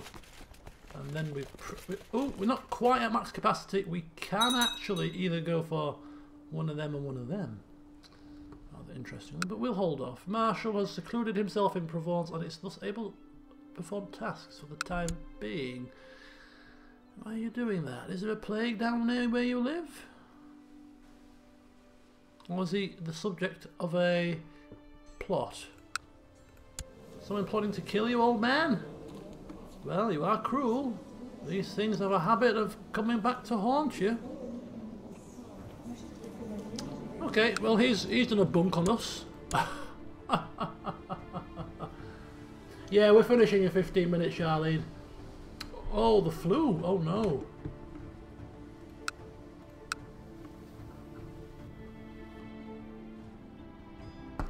I was really hoping that before the end of the session we might have been able to kill this woman. Please. Pretty please, with cherries and lots of sugar sprinkles and stuff on top. Please. Just kill her.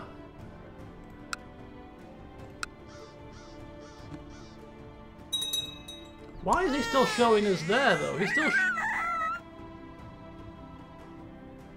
That was a very blood-curdling sound. That was horrible. Did you hear that? That was horrible. What happened? Did somebody kill a newborn babe? Evil, man. Evil, evil, evil. Somebody's killed a baby as it was literally coming out of the womb, man. Oh my gosh. I mean, dear, dear, dear. That's gonna haunt my dreams for some time, I tell you. Ugh.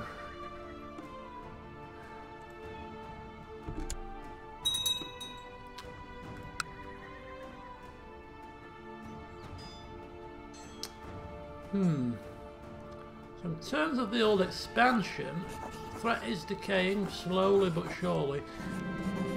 According to Chancellor Umberto, the peasants of Ulmanuka started a delightful tradition where the peasantry from several villages dance and feast and do all kinds of silliness. By promoting this tradition, we will develop a strong local culture. Yes, we shall support this strange ritual. Continue to get prospering lands. Marvellous. Prosperity is the key. Right. So I think for the next session, today's session has been mostly about stabilising the realm. We'll go to the 1st of January 1129 and then we'll pause it there. We'll go over a quick recap and then we shall end the session. But yeah, the goal of today's session was really just to stabilise, having taken over from our father, and we've done that. A very effective job as old Spider. His spidering ways not really coming out. It's mostly diplomatic ways, but I suppose you could almost argue his gifting of kingdom titles to his most powerful vassals and such is quite a spidery thing to do.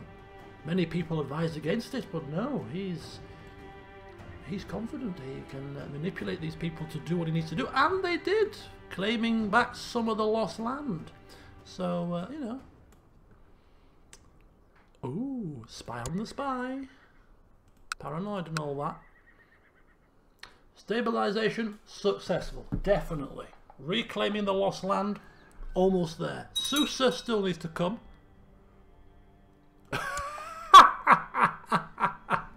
Right on cue! Susa needs to come, and literally as I'm saying it, the king is going to war for Susa. Gotta love a loyal lapdog. Literally. The words have barely left the emperor's mouth, and the king is jumping right to it. Couldn't have written it any better. Oh dear, a good puppet king. Does he still love us? Of course he does. Look at that, plus 100. He loves us. That's what these are going to run out on 1133. 5 years from now, we're going to lose 80 opinion for both of these guys. That's when problems might start to creep in. And of course, what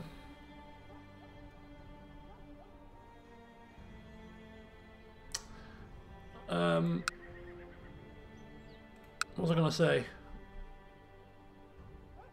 Yeah, what we'll do is we'll just go to we'll just progress it to 1st of January, and then what we'll do is we'll have a recap.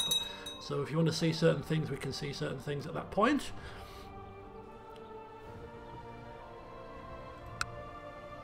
Susan War. More Susan Wars? What's going on, man? What's happening now? What are you going to war for? He's attacking King of France? Oh my god! Are you sure you're not getting a little bit too big? He's got 15,000 men.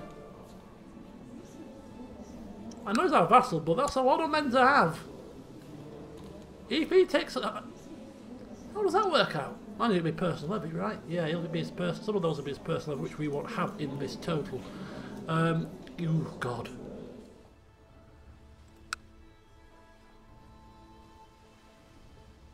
Can we join our vassals' wars?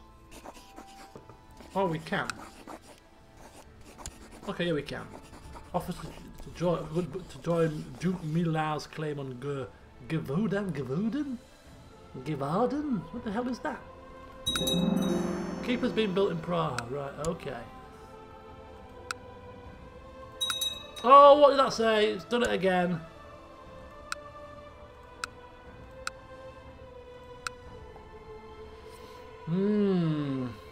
So things are afoot. The two kings are at war. Well, at war. He's already got 42% war score. It's kicking ass. Kicking ass, man. Right. I mean, some of those levies go to us. So let's say we gave him his kingdom title because we wanted him to take land for the glory of the empire, including lands maybe outside of the realm.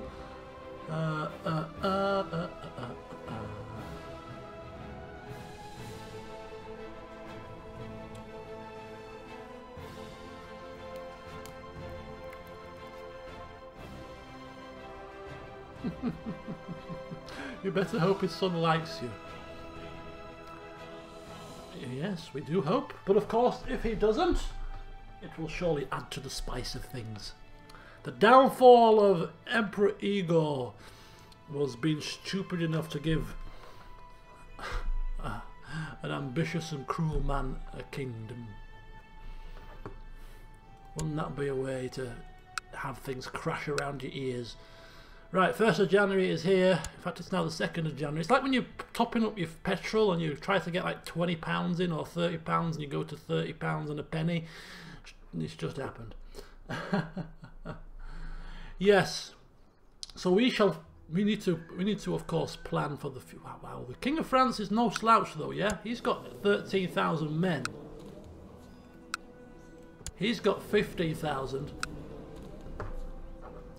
It's a perfect opportunity for him to lose some of those men, isn't it? Yes, it is. That wouldn't be overly detrimental to our situation. So we would not propose to help this man, that's for sure. Anyway, our retinue is fully reinforced. So anybody wants to see anything in particular, scream out now for the next 5 minutes. We'll go over any sort of screens you want to see. So any individual screens for people, any screens on the campaign map. We'll have a quick review of what's going on. Obviously, things have progressed. So much is going on now. Running an empire is very strenuous. I am playing off camera as a duke. I'm the Duke of East Anglia, and it's actually quite a fun campaign at the moment. I'm a very content and patient ruler, just by random chance. That's who happened to be the Duke of East Anglia at the time, and it's very peaceful. No factions, no plots, none of this nonsense going on. Just all I need to do is just build up my land. It's very nice and peaceful. Anyway, so somebody wants to see. Let's have a look. Religion overview. Okay, religion overview. The religion overview. I'm assuming I mean religion overview of the world. So we've got Catholic, all here. We've got some Sunni and Shia Islam down here. Catholic in Africa, and there, a bit there, spreading. And we've got some Shia down here, and we've got a bit of a ragtag mix up here, Orthodox, all up in there, and a whole other Tengri, going across as far as India, Hindu. I never usually take the map this far. It's completely new. What's going on? What is that part of the world? So that's the religious situation. Let's have a look what else. A look in the Middle East. We've looked under the Middle East in that view, but look at the Middle East in the realms view. We can see that Rum is spreading across into the Byzantine land. The Fatimids down here. The Sahara Desert, rather large faction. Sicily, it's actually Sicily that has expanded into Africa. Bloody hell, man. What are they doing? Sicily? Maybe it's Sicily we should be focusing our efforts on rather than France for this vassal inheritance situation. They're looking pretty damn strong. And over here we have quite a bit of a breakup now. Castile did hold some of this, but now we've got Castilian revolt, Navarra. Castile are still fighting this revolt. It's not going very well for them, is it?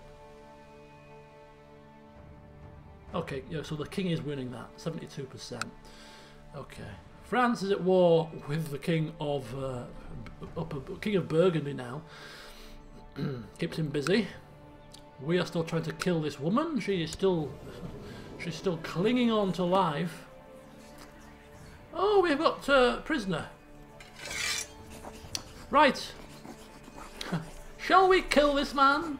He was a revolt man. He was a revolt person. He's got no money to ransom. We need to send a message. I know we're kind, but this is nothing to do with kindness. This is to do with the law. You rose up against us. You really need to die, I'm afraid to say. The council agree. 8 votes to none. I think that says it all, doesn't it? Now, if we were evil, we could torture, imprison, or do some other nasty things, because he would then remove himself from our prison with crippled limbs. So I think executing him quick death is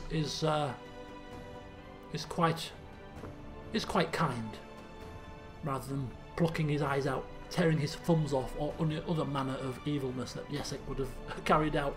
So we're going to execute. He needed to die. And that hopefully sends a message to anybody else that has any ideas of rising up against my rule. Have a nice day. What else we got? We cannot get excommunicated lifted because it was too soon after the last one. He likes us enough now. In fact, his opinion has gone up really positive, but he still won't accept our proposal. Now, because he likes us that much, I'm wondering if we could actually use him to do stuff like request excommunication and stuff. Kind of just want to see. Can we? Oh, we're excommunicated. We can't ask anything of him. But when we get reconciled, we can maybe try that. Croatia has expanded into Hungary. Very quick look there. Slightly, maybe. Okay. Anybody else? Anything else quickly before we terminate the session? Anything else we want to look at? Our prince has got content. Oh, a content ruler. Always wanted one of those. Maybe not much expansion going on. Arbitrary, doesn't care for justice. That could be good. Lopping people's heads off. And he's lustful. At age 15. Go figure. England are doing pretty well. They haven't gone into Wales yet. They have expanded a little bit into northern France. He's not got great stats, no. But as I said in the update video, I won't be playing on as the next ruler anyway. Unless we don't get the vassal inheritance thing to happen. In which case I may consider playing on. But other than that, it doesn't matter who our next ruler is because we're not playing as him. I may do off camera, but and you may just choose to do so in your own games when I give you the game save. But if we were to continue on, he would be a problem, I feel. Cultures. Where's cultures? Cultures, cultures, cultures, cultures, dynasties, opinions. Where's the cultures? I've seen cultures, right? It is on here. Governments, trade zones, direct vassals, opinions, dynasties, revolt risk, terrain, realms, diplomatic relations, cultures. There we go. Anglo-Saxon, mixing with West Germanic. And we got some English happening. What about us? We're German. What's the German going on? Mixed in with Central Germanic and other stuff. We've got Dutch forming up here. Interesting. Norman, Breton, French, Occitan. Down here is probably a ragtag band. Castilian, Basque, Andalusian, Catalan, Italian. Norman down here still. Norman and Latin. Egyptian, some more Norman down there. Berber. Greek. Armenian. Lots of Russian. Polish. Hungarian. They've got their own culture. Croatian. Persian. Sorcery Free will be starting at some point early this year rather than later. After this LP, possibly. I'm racking my brains. I'm really, I think I'm going to do Sorcery 3 before Pillars of Eternity 2, but I'm really looking forward to Pillars of Eternity 2. I've only played it for 5 hours, and that 5 hours, most of it was only spent doing some really silly things. Not really doing too much gameplay, progressing the story too much, but I did get to the first little port town, and that's where I stopped because I was really enjoying it. And I'm telling you now, I have a sixth sense with these things. When I play a game and I play it for any, 10-15 minutes even, and I can instantly tell that I'm gonna really enjoy it. And I played Pillars of Eternity for 5 hours, and I normally just finished the first one, so I was a little bit apprehensive, thinking, oh, I might, you know, because I've played the first one for so long, it might not entice me as much, you know, get my juices flowing. But it was. I really enjoyed the sessions that I was playing. So I'm really looking forward to playing that. They have made some really nice gameplay changes, and what I like about it is the setting is much more my thing. Less dark and more outside exploration, which is absolutely perfect for me.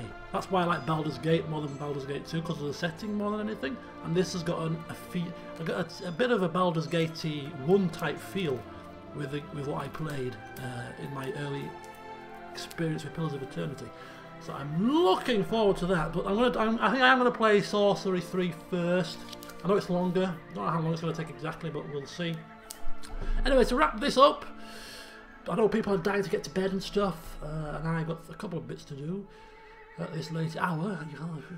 So, yes, we have stabilised the Empire. We have a couple of kings. One king is not so bad. He's not overly powerful. He's done some good stuff. We like him. He likes us. One king is a little bit too powerful. He's a little bit too powerful. I hope the spider knows what he's doing. So we'll see how that relationship develops. We are trying to kill this woman, trying to get France into our clutches through vassal inheritance. I don't think it's going to happen, but you never know. We'll see if we can get it to happen.